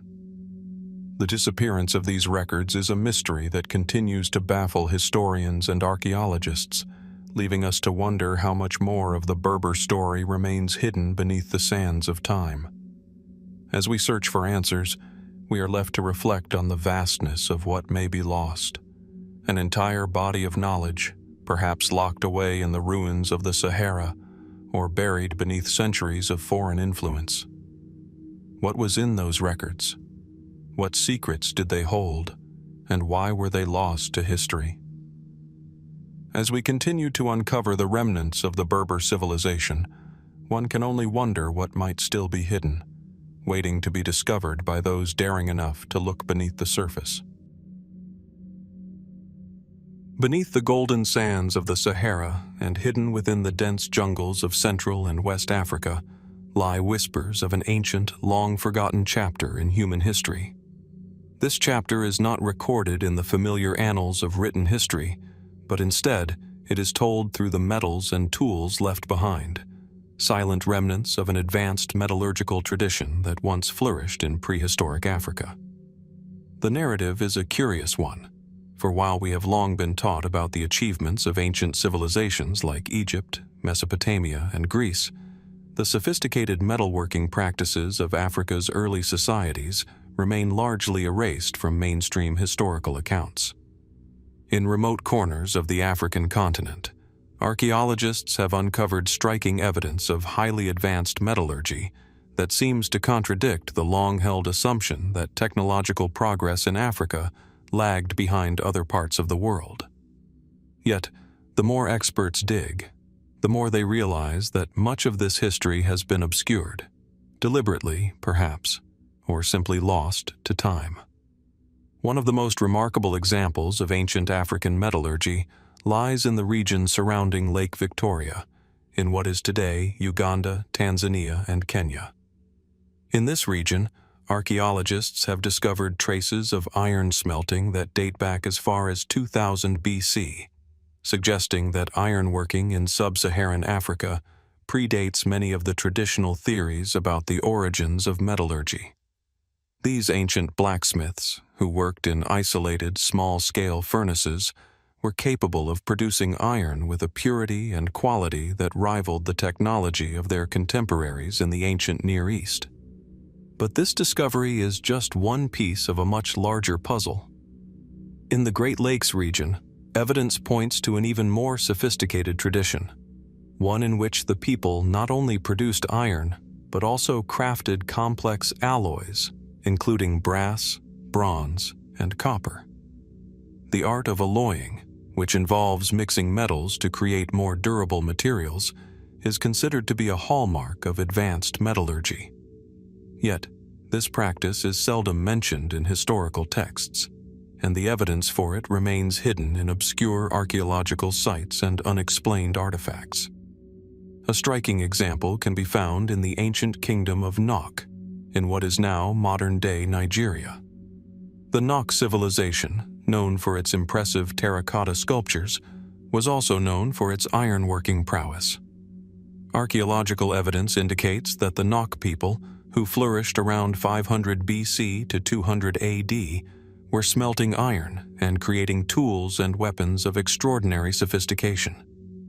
The Nok were not only able to produce high-quality iron, but they also mastered the art of casting, an advanced technique that was thought to have originated thousands of miles away in the ancient civilizations of Mesopotamia and India. Yet, despite the wealth of evidence pointing to an advanced metallurgical tradition, much of the knowledge about African metallurgy seems to have been wiped from history. The question remains, how could a civilization capable of such feats have been so forgotten?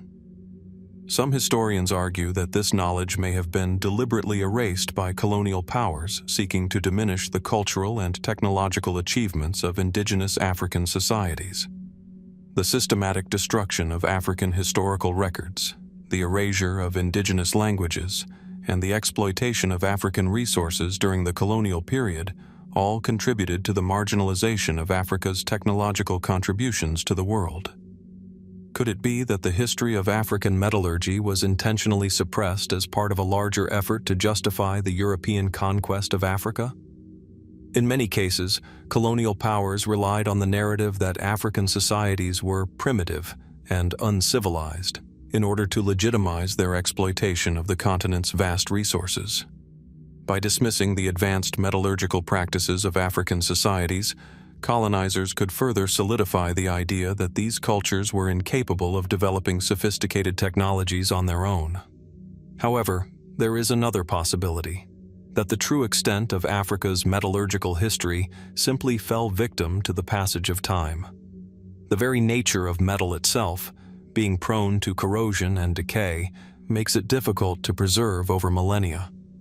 Iron and copper artifacts, once buried in the earth, can oxidize and disappear, leaving little trace behind. Even more concerning is the fact that much of the evidence for ancient African metallurgy has been found in regions that were once part of the trans-Saharan trade routes. These areas, with their shifting desert sands, have been subject to centuries of erosion and burial, which could have further obscured the remnants of these lost technologies. In addition, some scholars suggest that much of Africa's ancient metallurgical knowledge may have been passed down orally, through the blacksmithing guilds and craft traditions that were sacred to many African societies. The secretive nature of these practices may have been one reason why the records of Africa's metallurgical achievements were never widely documented or shared with outsiders. Perhaps the skills and techniques of the ancient blacksmiths were considered too sacred to be written down, or perhaps they were lost as social and political upheaval led to the decline of these once flourishing civilizations. This is where the mystery deepens. Some have speculated that ancient African metallurgists may have achieved levels of technological advancement that were completely unknown to the outside world. Could it be that these early African societies mastered secret techniques for working with metals that were lost in the wake of colonialism and the destruction of their civilizations? Could they have invented alloys or methods for metalworking that we are only now beginning to rediscover in modern times? One of the most tantalizing aspects of this mystery is the potential connection between African metallurgy and the broader ancient world. If African societies were truly engaged in such advanced metalworking, were they in contact with other ancient civilizations, such as the Egyptians, the Nubians, or even the civilizations of Mesopotamia? Some scholars believe that ancient African blacksmiths may have been involved in the trade of metal goods and techniques, suggesting a cross-cultural exchange that has been overlooked by traditional historical narratives. But the question remains, what happened to this knowledge? Did it die with the fall of ancient African kingdoms, or is it hidden away in forgotten tombs, caves, or remote archaeological sites that have yet to be discovered?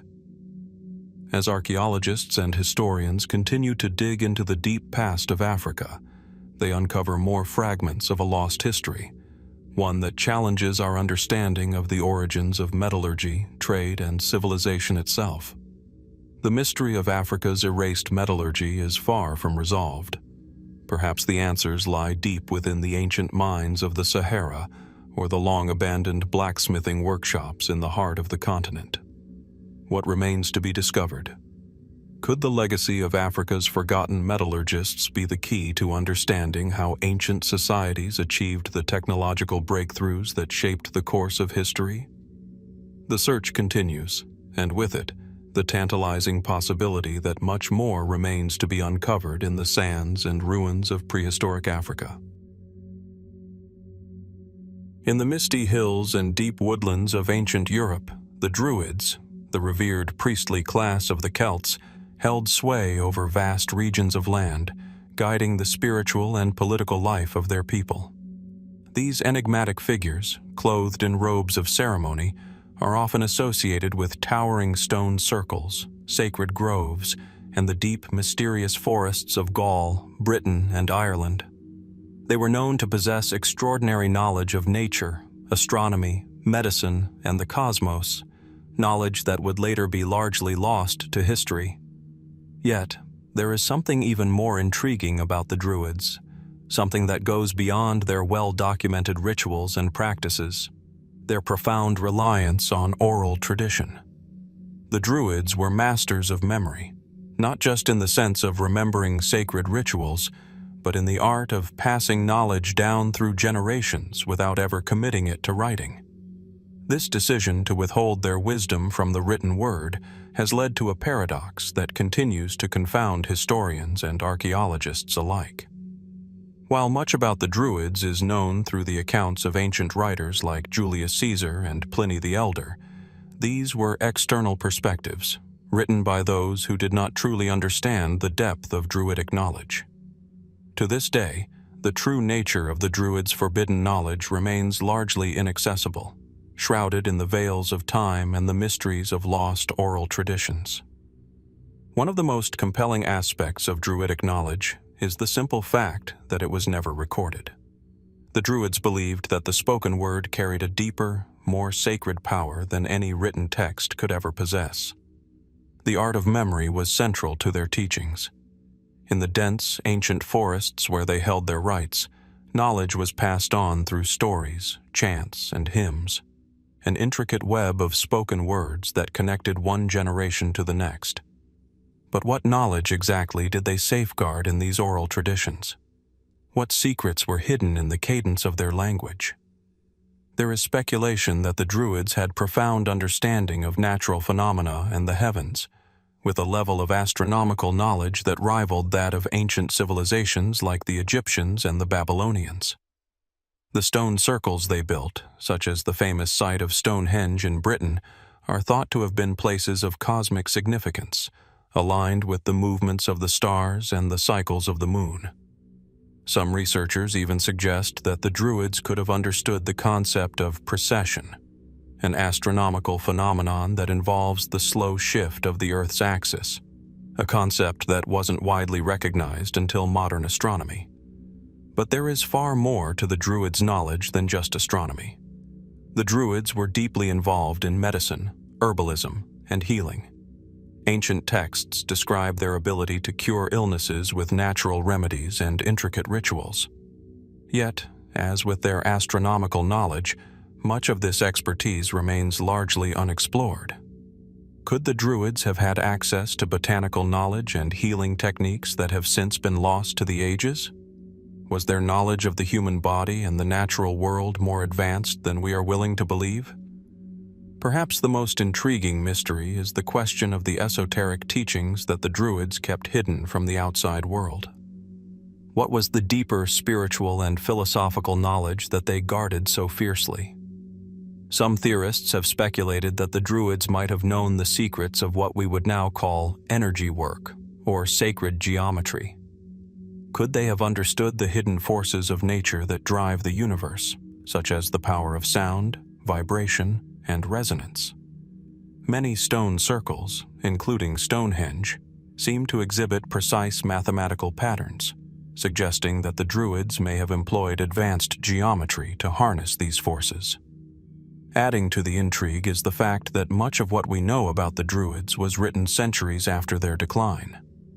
The Romans, who encountered the Druids during their conquest of Gaul and Britain, were hostile to them, and much of the historical record was shaped by Roman writers who viewed the Druids as both a religious and political threat.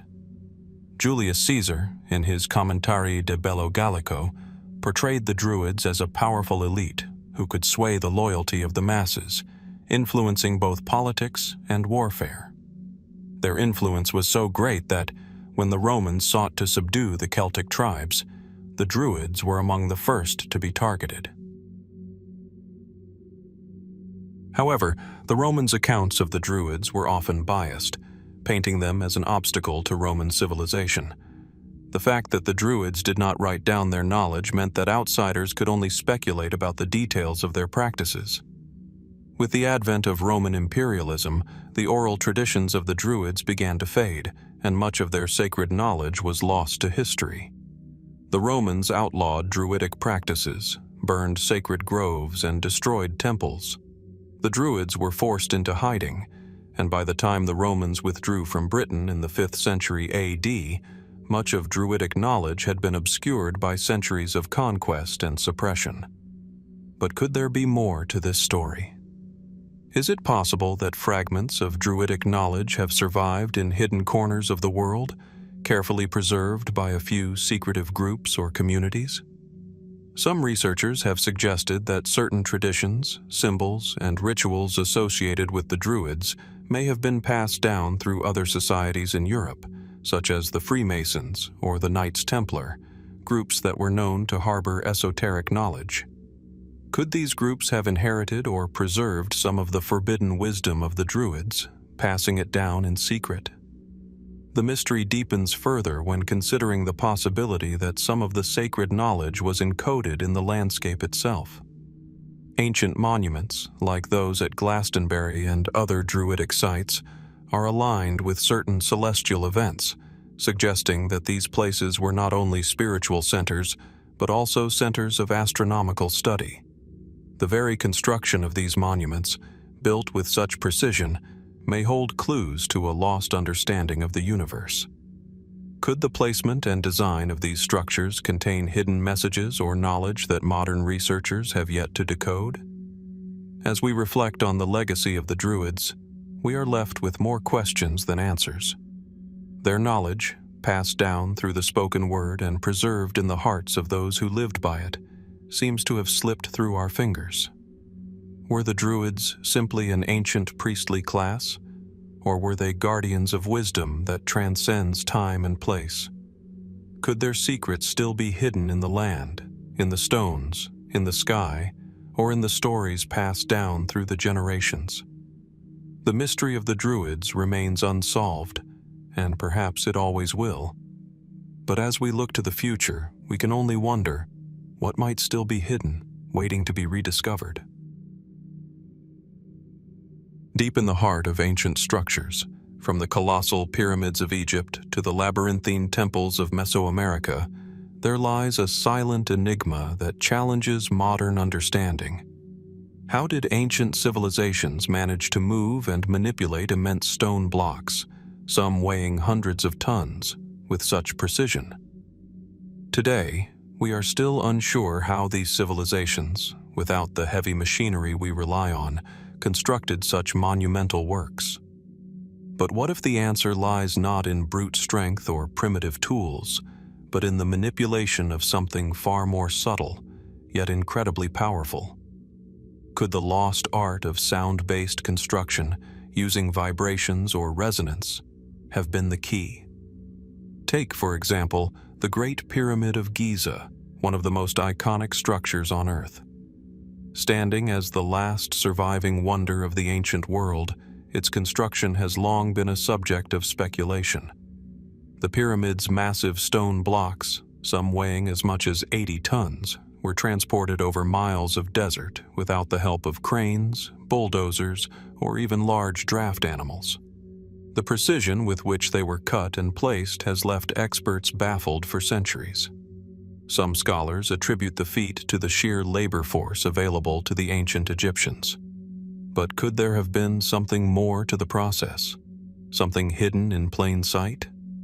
In recent decades, an intriguing theory has emerged, one that suggests ancient civilizations may have harnessed the power of sound to manipulate matter itself.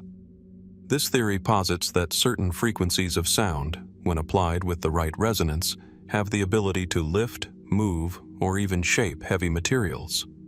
Sound waves, when properly tuned, can cause vibrations that affect the physical properties of objects, essentially allowing them to be moved with little physical exertion.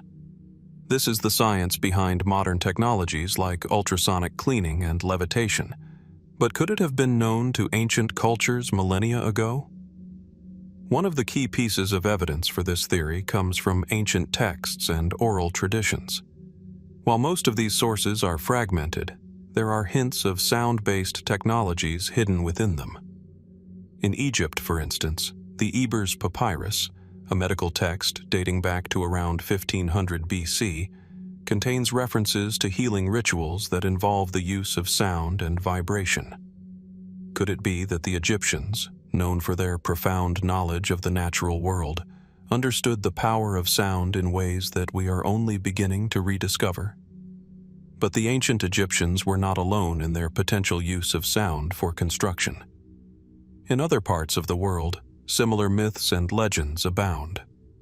The builders of the megalithic structures at Stonehenge, for instance, are often depicted as having mystical knowledge, particularly related to sound and light. The alignment of the stones with celestial events and the acoustic properties of the site have led some researchers to propose that the ancient builders might have used sound in their construction methods. The stones themselves are arranged in a way that seems to amplify certain natural frequencies, which could have been intentional, hinting at a sophisticated understanding of acoustics. In the Andes of South America, the massive stone walls of Machu Picchu and other Incan sites provide another example of seemingly impossible precision in stonework. These ancient stones are often cut with such exactness that even a thin sheet of paper cannot fit between them.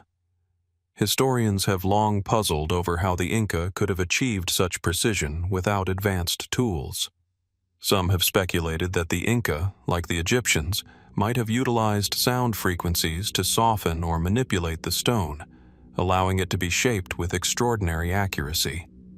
One of the most striking examples of sound-based construction might come from the little-known site of Yonaguni in Japan.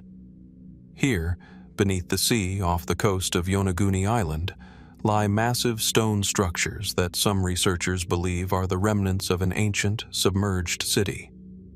The strange, terraced formations appear too symmetrical to be naturally occurring, and their alignment to cardinal directions suggests an advanced knowledge of geometry and architecture. Some proponents of the sound-based construction theory have suggested that these structures might have been built using a technique that harnessed sound waves to carve the stone, creating the precise cuts seen today.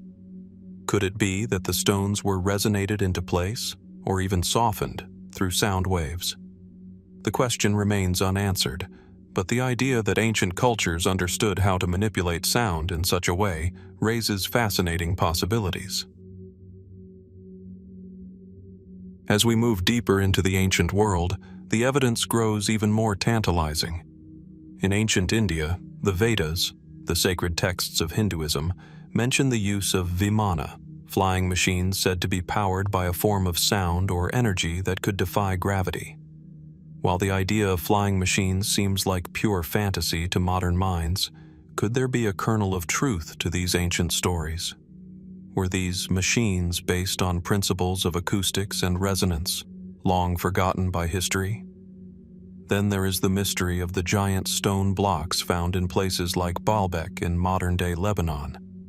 The megalithic blocks at the Temple of Jupiter are among the largest ever cut by humans, some weighing as much as 800 tons. Today, we can only speculate about how these massive stones were quarried, transported, and placed with such precision. Ancient records from the region speak of a lost technology that could have been responsible for such feats, and many have suggested that it could be linked to sound-based techniques.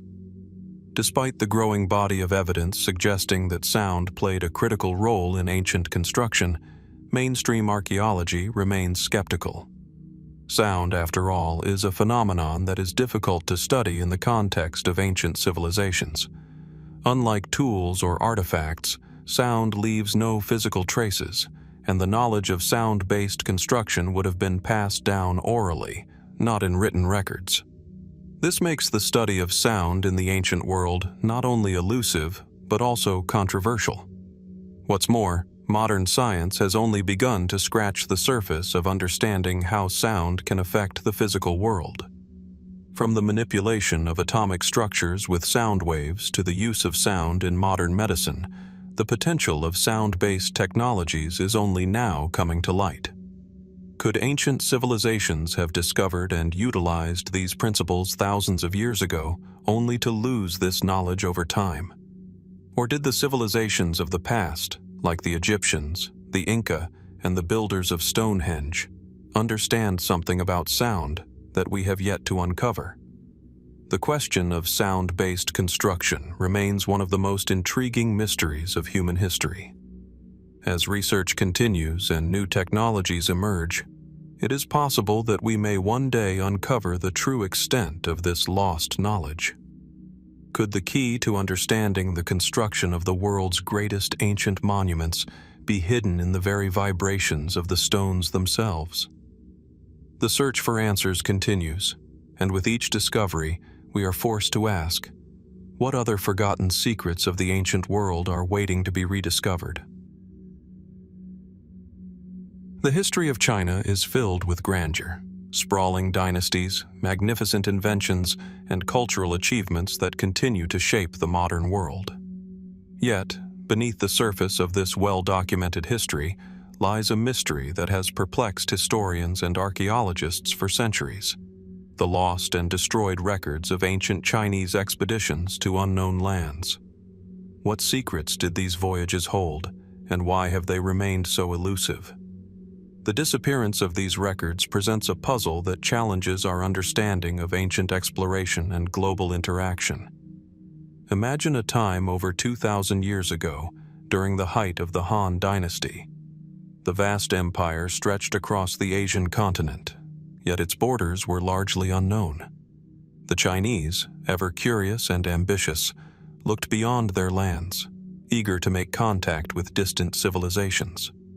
Ancient accounts from this period, some preserved in scattered scrolls and fragmented texts, hint at grand voyages and mysterious encounters with far-off lands, yet none of these expeditions seem to be fully documented in the way one might expect. What happened to these records? Were they destroyed by imperial decree, lost to time, or hidden deliberately? One of the most intriguing early accounts of Chinese exploration is found in the records of the grand historian, Shiji, written by Sima Qian around 100 BC. In it, he mentions the journeys of Chinese emissaries, particularly those sent by the Han Emperor Wu to the western regions. These expeditions, most notably to Central Asia, were part of the famous Silk Road trade route, and they were meant to establish diplomatic ties and trade connections. But even here, the details are sparse, and much of what we know is fragmentary. What did these explorers actually discover? What lands did they visit that remain unknown to us today? One account that stands out in the haze of history is that of Zhang Qian, the Han envoy sent to the western regions in the 2nd century BC.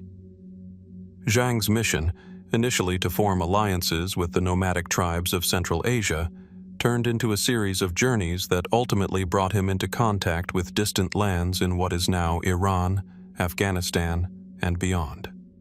However, despite the importance of Zhang's travels in establishing trade routes, much of what he and his companions recorded about the cultures, geography, and peoples they encountered is lost to history. The fragments that survive suggest that these expeditions were far more expansive than previously thought, pointing to connections with areas of the world that were previously believed to be beyond China's reach. The most perplexing aspect of these voyages is the seeming disappearance of any detailed documentation of the lands they visited.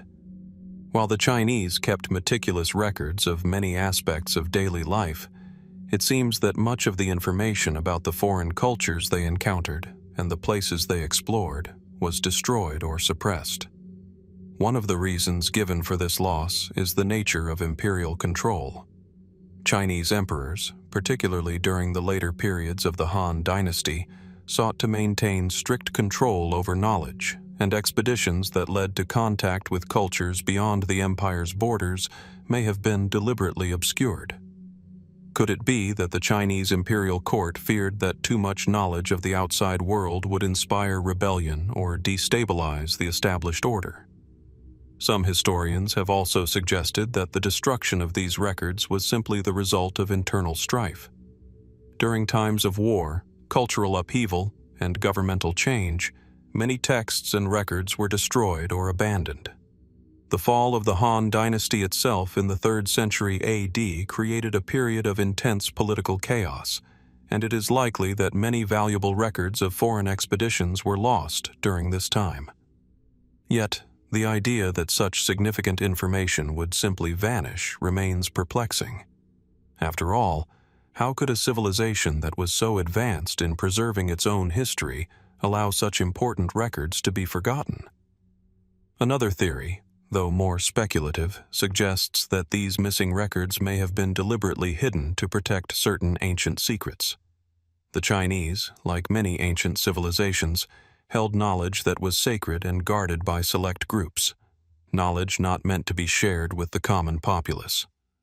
Could there have been information about distant lands, such as undiscovered continents or advanced cultures, that was too dangerous for the imperial court to allow to circulate?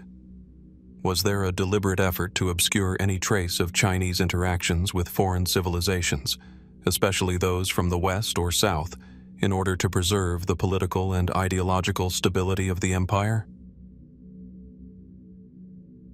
In the past century, several discoveries have suggested that these lost records could have been much more expansive than previously believed. In the 1990s, archaeologists in the Tarim Basin, now part of Xinjiang in modern-day China, uncovered mummified bodies that displayed Caucasoid features. Strange, because they were found far from what was historically known to be the reach of ancient Chinese settlements. These findings, along with evidence of advanced textile techniques and sophisticated burial practices, have led some researchers to suggest that these ancient Chinese explorers may have come into contact with cultures in Europe or the Near East that have yet to be fully identified. Was this one of the forbidden lands mentioned in ancient Chinese records? Furthermore, there are mysterious references in Chinese folklore and early historical texts that speak of maritime voyages to distant lands. The famous Sea Silk Road, though less discussed than the Overland Silk Road, also points to ancient Chinese expeditions that traveled by sea. Some scholars even speculate that the Chinese may have reached the Americas long before Columbus, based on vague references in early writings. Could there be more to these maritime expeditions than the historical record suggests? But the most compelling mystery of all may lie within the vast archives that the Chinese once held. The lost records of these voyages may not have been entirely lost. Some believe they may lie hidden in the imperial vaults or buried beneath the sands of time. Could they one day be rediscovered? Or perhaps we are left with nothing more than tantalizing clues and fragments, a mystery that we may never fully solve. As we consider the legacy of these ancient explorers, the question remains: what else might they have discovered, and why were their records so thoroughly erased? What knowledge did these expeditions uncover, and what remains hidden, lost in the mists of history? The truth may yet be out there, waiting to be uncovered, if only the right pieces of the puzzle can be found.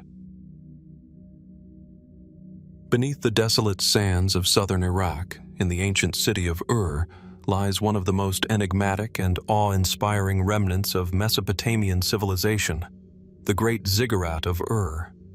Standing as a monumental testament to the architectural and religious prowess of the Sumerians, the Ziggurat has long fascinated scholars and archaeologists alike.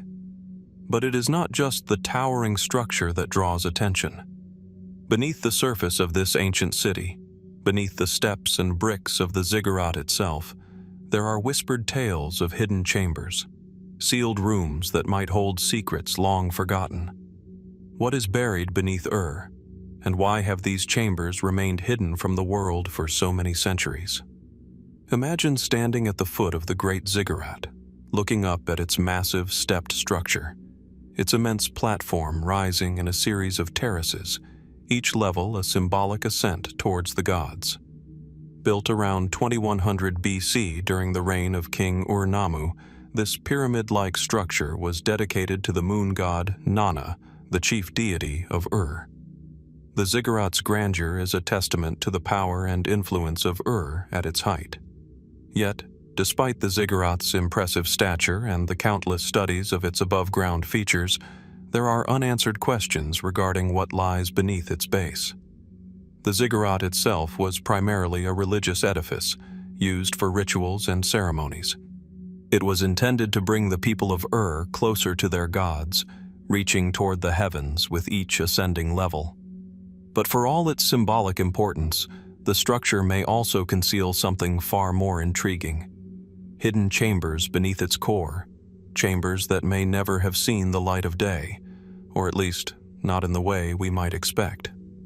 Some of the first hints of these hidden chambers came in the early 20th century, when British archaeologists began excavating Ur in earnest. In the 1920s and 1930s, the famed British archaeologist Sir Leonard Woolley led the excavation of Ur, uncovering its royal tombs, the impressive Ziggurat, and a wealth of artifacts. Yet, despite these remarkable discoveries, Woolley and his team found no direct evidence of underground chambers beneath the Ziggurat. The excavation primarily focused on the surface structures, leaving any possible subterranean passages or hidden rooms unexplored. Over the years, however, a few tantalizing pieces of evidence have surfaced, suggesting that the true extent of Ur's hidden chambers may be far greater than previously believed.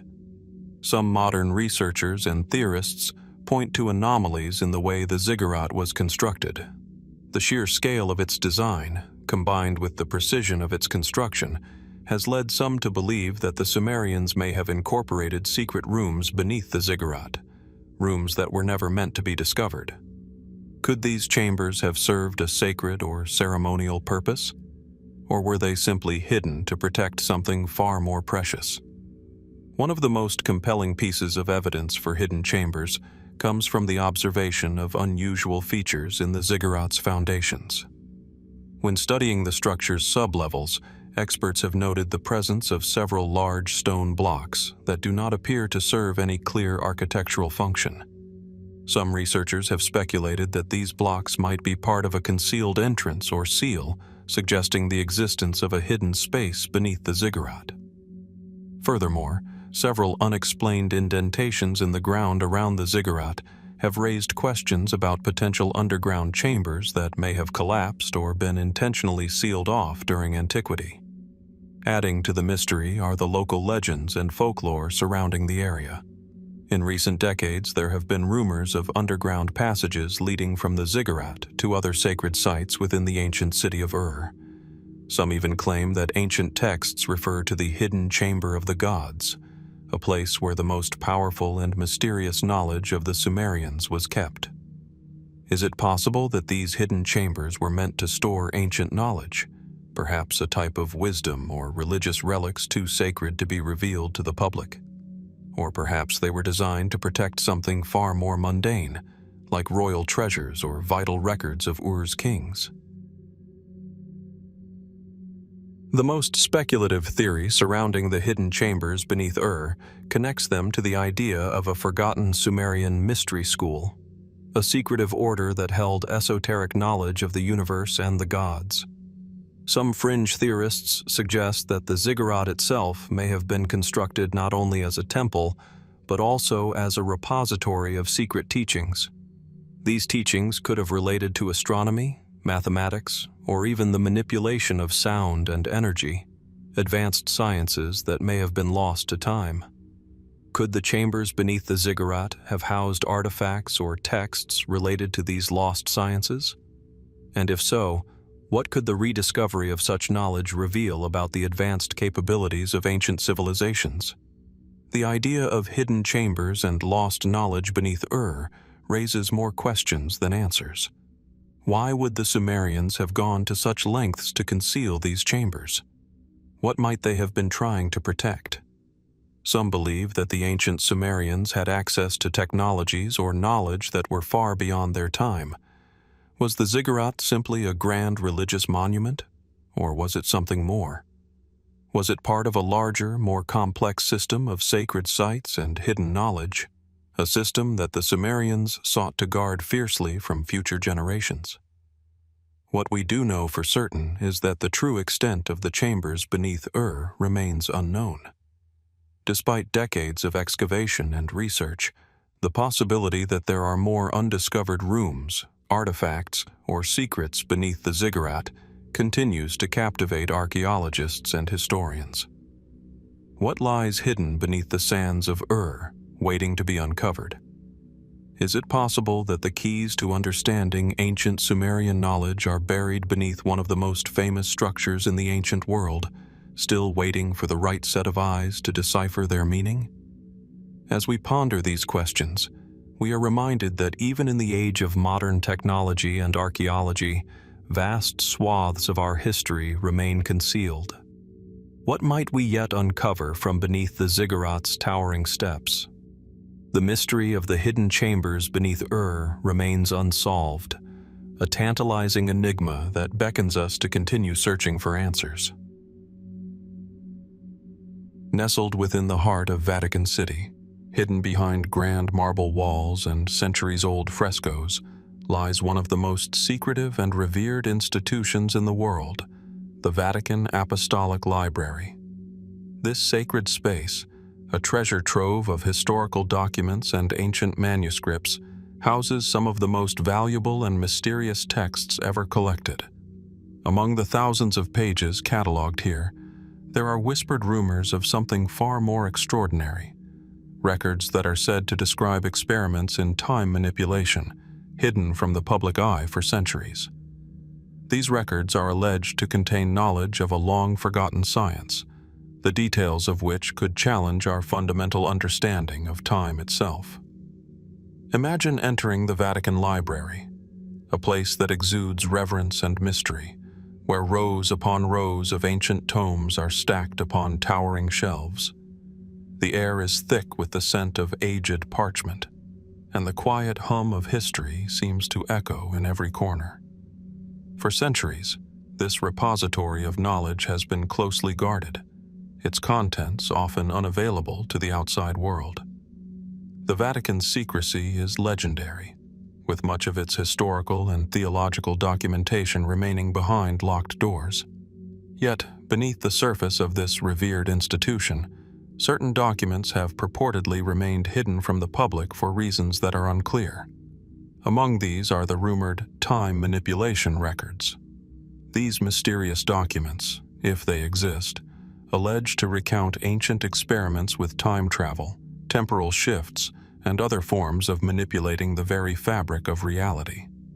But how can something so extraordinary remain buried in the heart of one of the world's most scrutinized institutions?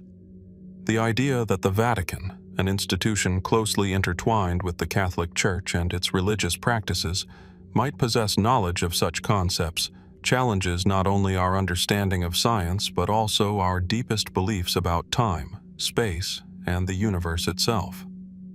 The idea of time manipulation is not new. It has long been a subject of both scientific and speculative exploration. Theories about bending or altering the flow of time have captured the imaginations of philosophers, physicists, and writers alike. The most famous modern example might be Albert Einstein's theories of relativity, which suggest that time is not absolute but can be altered by speed or gravity. But the idea that ancient civilizations, particularly those with little technological infrastructure, might have possessed knowledge of such principles is far more tantalizing and unsettling. Could the records within the Vatican Library contain the secrets of ancient civilizations who had harnessed such power long before modern science? One of the most persistent rumors points to the existence of a manuscript known as the Chronicles of the Divine Clock, allegedly created during the Middle Ages. According to some claims, this document details the Catholic Church's interest in understanding and controlling time, suggesting that the Church may have studied and even attempted to manipulate time for religious and spiritual purposes. But why would such knowledge be hidden away? What would the Vatican, a religious institution devoted to preserving faith and the teachings of Christ, have to gain from experimenting with something as profound and dangerous as time manipulation? Another fascinating theory links these records to the chronovisor, a device that has become the stuff of legend. The chronovisor, as the story goes, was a machine invented by Vatican scientists in the 1950s, or earlier, that allowed them to view past events in real time. According to some reports, the chronovisor was capable of peering into history itself, allowing its users to witness events long gone. Its alleged capabilities raise even more unsettling questions. If the Vatican possessed such a device, what else might they have discovered? Could this machine have been used to view events not just from the past, but to foresee the future as well? A particular focus of these speculations revolves around the centuries-old claim that certain members of the Church may have believed that time itself could be manipulated through ritual or divine intervention. This, they believed, might allow them to witness biblical events, foresee prophecy, or even alter the course of history for their own ends. The alleged time manipulation records within the Vatican's archives could, according to some fringe theories, document experiments in this very field. Yet, despite these tantalizing claims, no concrete evidence has ever surfaced to verify such extraordinary activities. The question remains, why would such records remain sealed? Why, in a world increasingly obsessed with uncovering lost knowledge, would these documents remain hidden within the Vatican's vaults, untouched and inaccessible to the public eye? Some historians argue that these records, if they indeed exist, could challenge the fundamental religious and historical narrative that the Church has long upheld. The very notion of manipulating time might contradict deeply held religious beliefs, particularly within the framework of Catholicism, where the concept of divine intervention and the flow of time is seen as absolute. Moreover, the possibility of manipulating time, if proven true, would have profound implications not only for science, but for our understanding of the human experience. What would it mean for the Church to possess such knowledge, particularly during times of great historical upheaval? And if such knowledge is hidden, what role does secrecy play in preserving or altering the course of history? These questions remain largely unanswered, as the Vatican has steadfastly maintained its silence on the subject. Despite various rumors and speculative reports over the years, no one has yet been able to gain access to the purported records or any other documents related to time manipulation. Some believe the Vatican may have buried these findings to prevent public panic or backlash, while others argue that the knowledge was deemed too dangerous to release. What remains clear, however, is that the possibility of these hidden records, and the knowledge they might contain, continues to fuel the imaginations of those who seek answers to humanity's greatest mysteries. Could the Vatican, with its centuries of power and influence, have played a role in uncovering the secrets of time itself? Or is the true nature of time manipulation, if it exists, something far beyond our current understanding? As we continue to peel back the layers of history, the Vatican's alleged records of time manipulation remain one of the most compelling and elusive mysteries. What truths might lie within these hidden texts? And will the world ever learn the full extent of the Vatican's secret history with time itself? Only time will tell. Deep within the sun-baked sands of Egypt, the towering ruins of temples and monuments serve as silent witnesses to a civilization that once commanded the world's imagination. The pyramids of Giza, the Great Sphinx, and the sprawling remnants of Thebes are among the most iconic symbols of ancient Egypt, yet they tell only part of the story. These physical structures, crafted with unparalleled precision, have long intrigued scholars, archaeologists, and explorers, but they are merely the surface of a much deeper, more enigmatic history.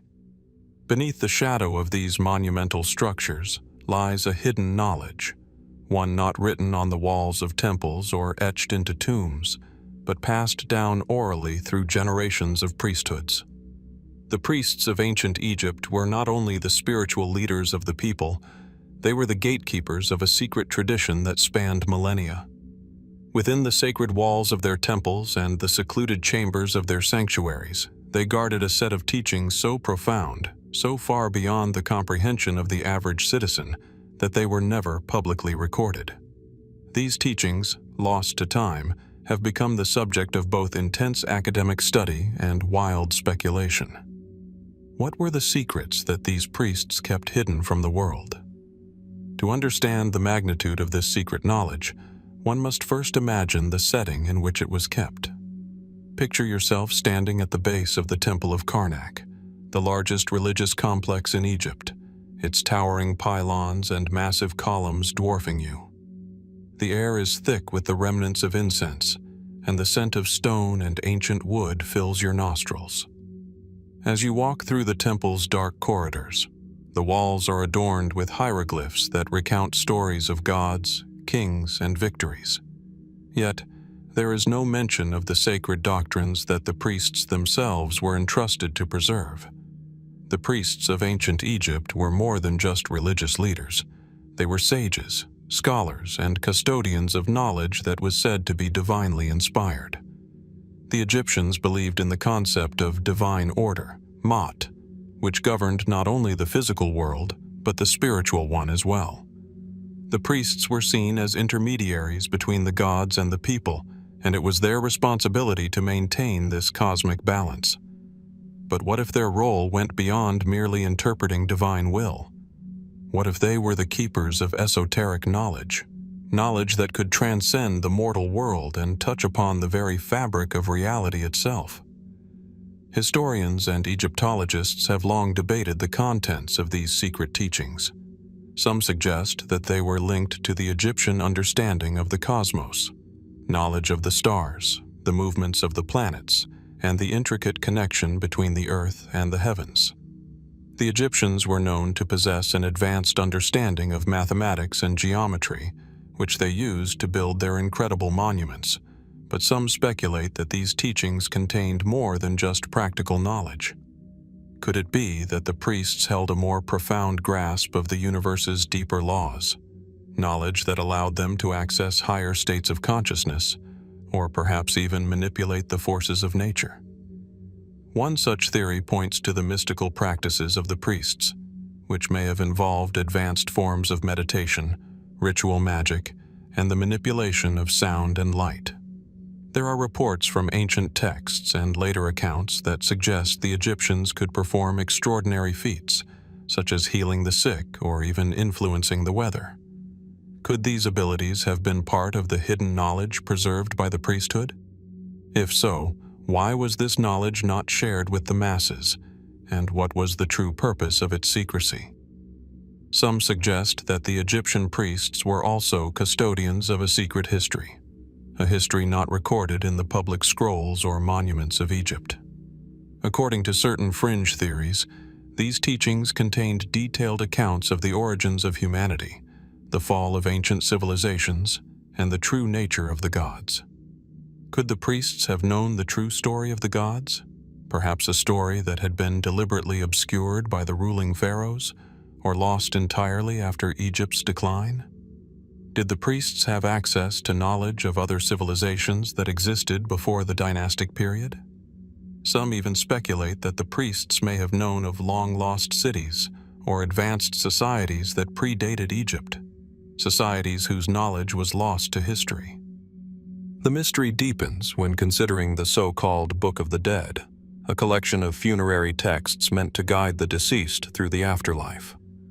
While the public version of the Book of the Dead is well known, scholars believe that the version known only to the priests contained far more esoteric content.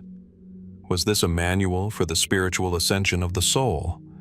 Or did it contain formulas for manipulating time, reality, or even the laws of the universe itself? These hidden texts may have contained instructions on how to navigate the boundaries between life and death, teachings that allowed the priests to commune with the gods, or perhaps even transcend the mortal realm altogether.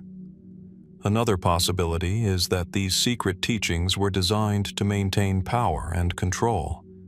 The priesthood in ancient Egypt was not only spiritual, but also political. Could these hidden doctrines have been part of a system designed to keep the masses in check, to convince them that the priests alone had access to the divine? If so, would the revelation of such knowledge undermine the very foundation of Egyptian society, revealing the priests as mere mortals with no special access to the gods? The most tantalizing theory, however, suggests that these teachings may have been linked to a much more advanced and forgotten science, one that bridged the gap between spirituality and technology. Could the Egyptians have understood principles of energy, vibration, and the structure of matter in a way that modern science is only beginning to comprehend? Some have suggested that the Great Pyramids themselves are evidence of this advanced knowledge, with their precise alignments and acoustic properties pointing to a hidden understanding of sound frequencies and their potential applications. As we consider these various theories, one question persists. Why were these teachings kept secret? Was it a matter of divine will, a choice made by the gods themselves to limit the scope of human knowledge? Or was it the result of political maneuvering, designed to preserve the power of the priesthood and keep the people in the dark? Perhaps the answer lies somewhere in between, in the delicate balance between divine wisdom and human ambition. What remains clear is that the true nature of the teachings of the ancient Egyptian priests is still largely a mystery, hidden in the shadows of time. Could they have possessed knowledge far beyond anything we can comprehend today? And if so, what secrets might still lie buried beneath the sands of Egypt, waiting to be uncovered? These questions continue to intrigue and mystify us, leaving us to wonder what ancient wisdom may still be hidden, waiting for the right moment to be revealed. The towering ruins of ancient cities, buried beneath layers of dust and time, are often the silent witnesses to mysteries that have long since faded from our collective memory. In some cases, it is not just the cities or structures that vanish. Sometimes entire collections of knowledge are lost. It is in these lost fragments of history that we find some of the most intriguing mysteries. Among the most captivating are the early religious texts that once told stories of gods, rituals, and philosophies, but which, for reasons still not fully understood, vanished from the record or were deliberately hidden. One of the most perplexing phenomena in the study of ancient religions is the disappearance of early religious writings that contradict modern religious and historical beliefs. These texts were once held in revered temples and scribal workshops, written on fragile scrolls, clay tablets, and parchment. But where are they now? And why have so many of them been lost to history? What is it about the content of these writings that made them so dangerous, or so inconvenient, that they were erased, sealed away, or suppressed? Imagine, if you will, standing in the heart of the ancient city of Nineveh, where once a grand library, containing thousands of texts, stood. This was the center of learning in the Assyrian Empire, and its vast collection of clay tablets covered everything from astronomy to religion. The most famous of these texts, the Epic of Gilgamesh, survived for millennia. Yet many other writings, especially those dealing with religion and myth, were not so fortunate. Entire records of religious beliefs that predated the rise of established empires and modern religions seem to have disappeared. What was in these texts that made them so dangerous? The first clue lies in the context of these religious writings. Before the rise of modern monotheistic religions, the ancient world was home to a diverse range of beliefs. From the polytheism of the Mesopotamians to the varied pantheons of ancient Egypt, religions were deeply intertwined with politics and culture. But what if some of these religions had ideologies that were so radically different from what would later become the dominant narratives? Could the early religious writings have contained beliefs or gods that contradicted the emerging monotheistic worldviews? Take, for example, the Book of Enoch. This ancient Jewish text, which is believed to have been written around the 2nd century BCE, was widely circulated during the Second Temple period. It describes in vivid detail the descent of angels to earth, their union with human women, and the birth of giants, an event that echoes earlier, pre-flood mythologies found in other cultures. The Book of Enoch was eventually excluded from the Hebrew Bible, and yet for centuries it was an influential text. Why was it excluded, and why has it remained largely outside of mainstream religious canon? Then there are the Nag Hammadi texts, discovered in 1945 near the Egyptian town of Nag Hammadi. This collection of early Christian Gnostic writings provides insight into the beliefs of early Christians who did not align with the orthodox doctrines that eventually became dominant. Among these texts is the Gospel of Thomas, a collection of sayings attributed to Jesus that differ radically from those found in the New Testament. These Gospels suggest a different relationship with the divine, one that emphasizes direct personal knowledge and enlightenment over traditional rituals or the intercession of priests. Why were these Gospels, full of radical ideas, buried for so long?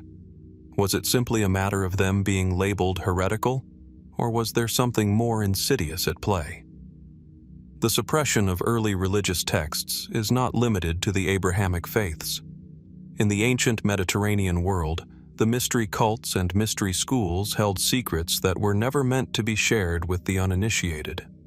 The Eleusinian mysteries of ancient Greece, for example, promised a deeper understanding of life, death, and the afterlife, knowledge that was not to be written down. For centuries, the initiates who underwent the rites were sworn to silence, and what knowledge was imparted remains one of the great lost mysteries of antiquity. It is difficult to ignore the possibility that many of these lost writings contained knowledge that did not fit neatly into the narratives that modern religions would later establish. Ancient cultures believed in a multiplicity of gods, spirits, and divine beings. Some of the texts that have been suppressed or erased may have contained teachings that were seen as a direct threat to the emerging religious order. Could it be that these early religious doctrines challenged the very concept of a singular, omnipotent God? Or that they promoted ideas of a spiritual world in which the divine was not so easily understood, controlled, or accessed? The loss of these early texts raises fundamental questions. What would we learn if we could recover these writings? Could they offer us a more nuanced understanding of early human spirituality? Would they challenge the religious and historical paradigms that we hold today? The destruction of these texts cannot be entirely explained away as the result of natural decay or accidents of history. In many cases, there is evidence of deliberate suppression, with books burned or hidden, temples ransacked, and entire libraries destroyed. The question remains: who benefited from the disappearance of these writings, and what was at stake in their suppression? One of the most intriguing aspects of this mystery is that some of these texts may still be hidden. Could there be secret collections of early religious writings locked away in hidden vaults or forgotten archives, waiting to be rediscovered? The notion that there are ancient books, written by sages, priests, or prophets, that hold radical insights into humanity's spiritual past is both tantalizing and unsettling. What might these writings reveal about the beliefs of ancient civilizations? What could they tell us about the evolution of religious thought and how it shaped the world we live in today? And as we look to the future, one must wonder, is it possible that there are more early religious texts waiting to be uncovered, hidden in the sands of the Middle East, beneath the waters of the Mediterranean, or tucked away in forgotten libraries?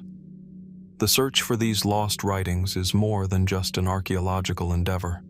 It is a journey into the very heart of our spiritual history, one that continues to beckon us with its mysteries. What truths are we still missing? What fragments of history remain locked away, beyond our reach, waiting for the moment when they will once again rise to the surface? The mystery of the disappeared religious texts is far from solved, and perhaps in the depths of ancient archives, the answers still lie waiting to be uncovered.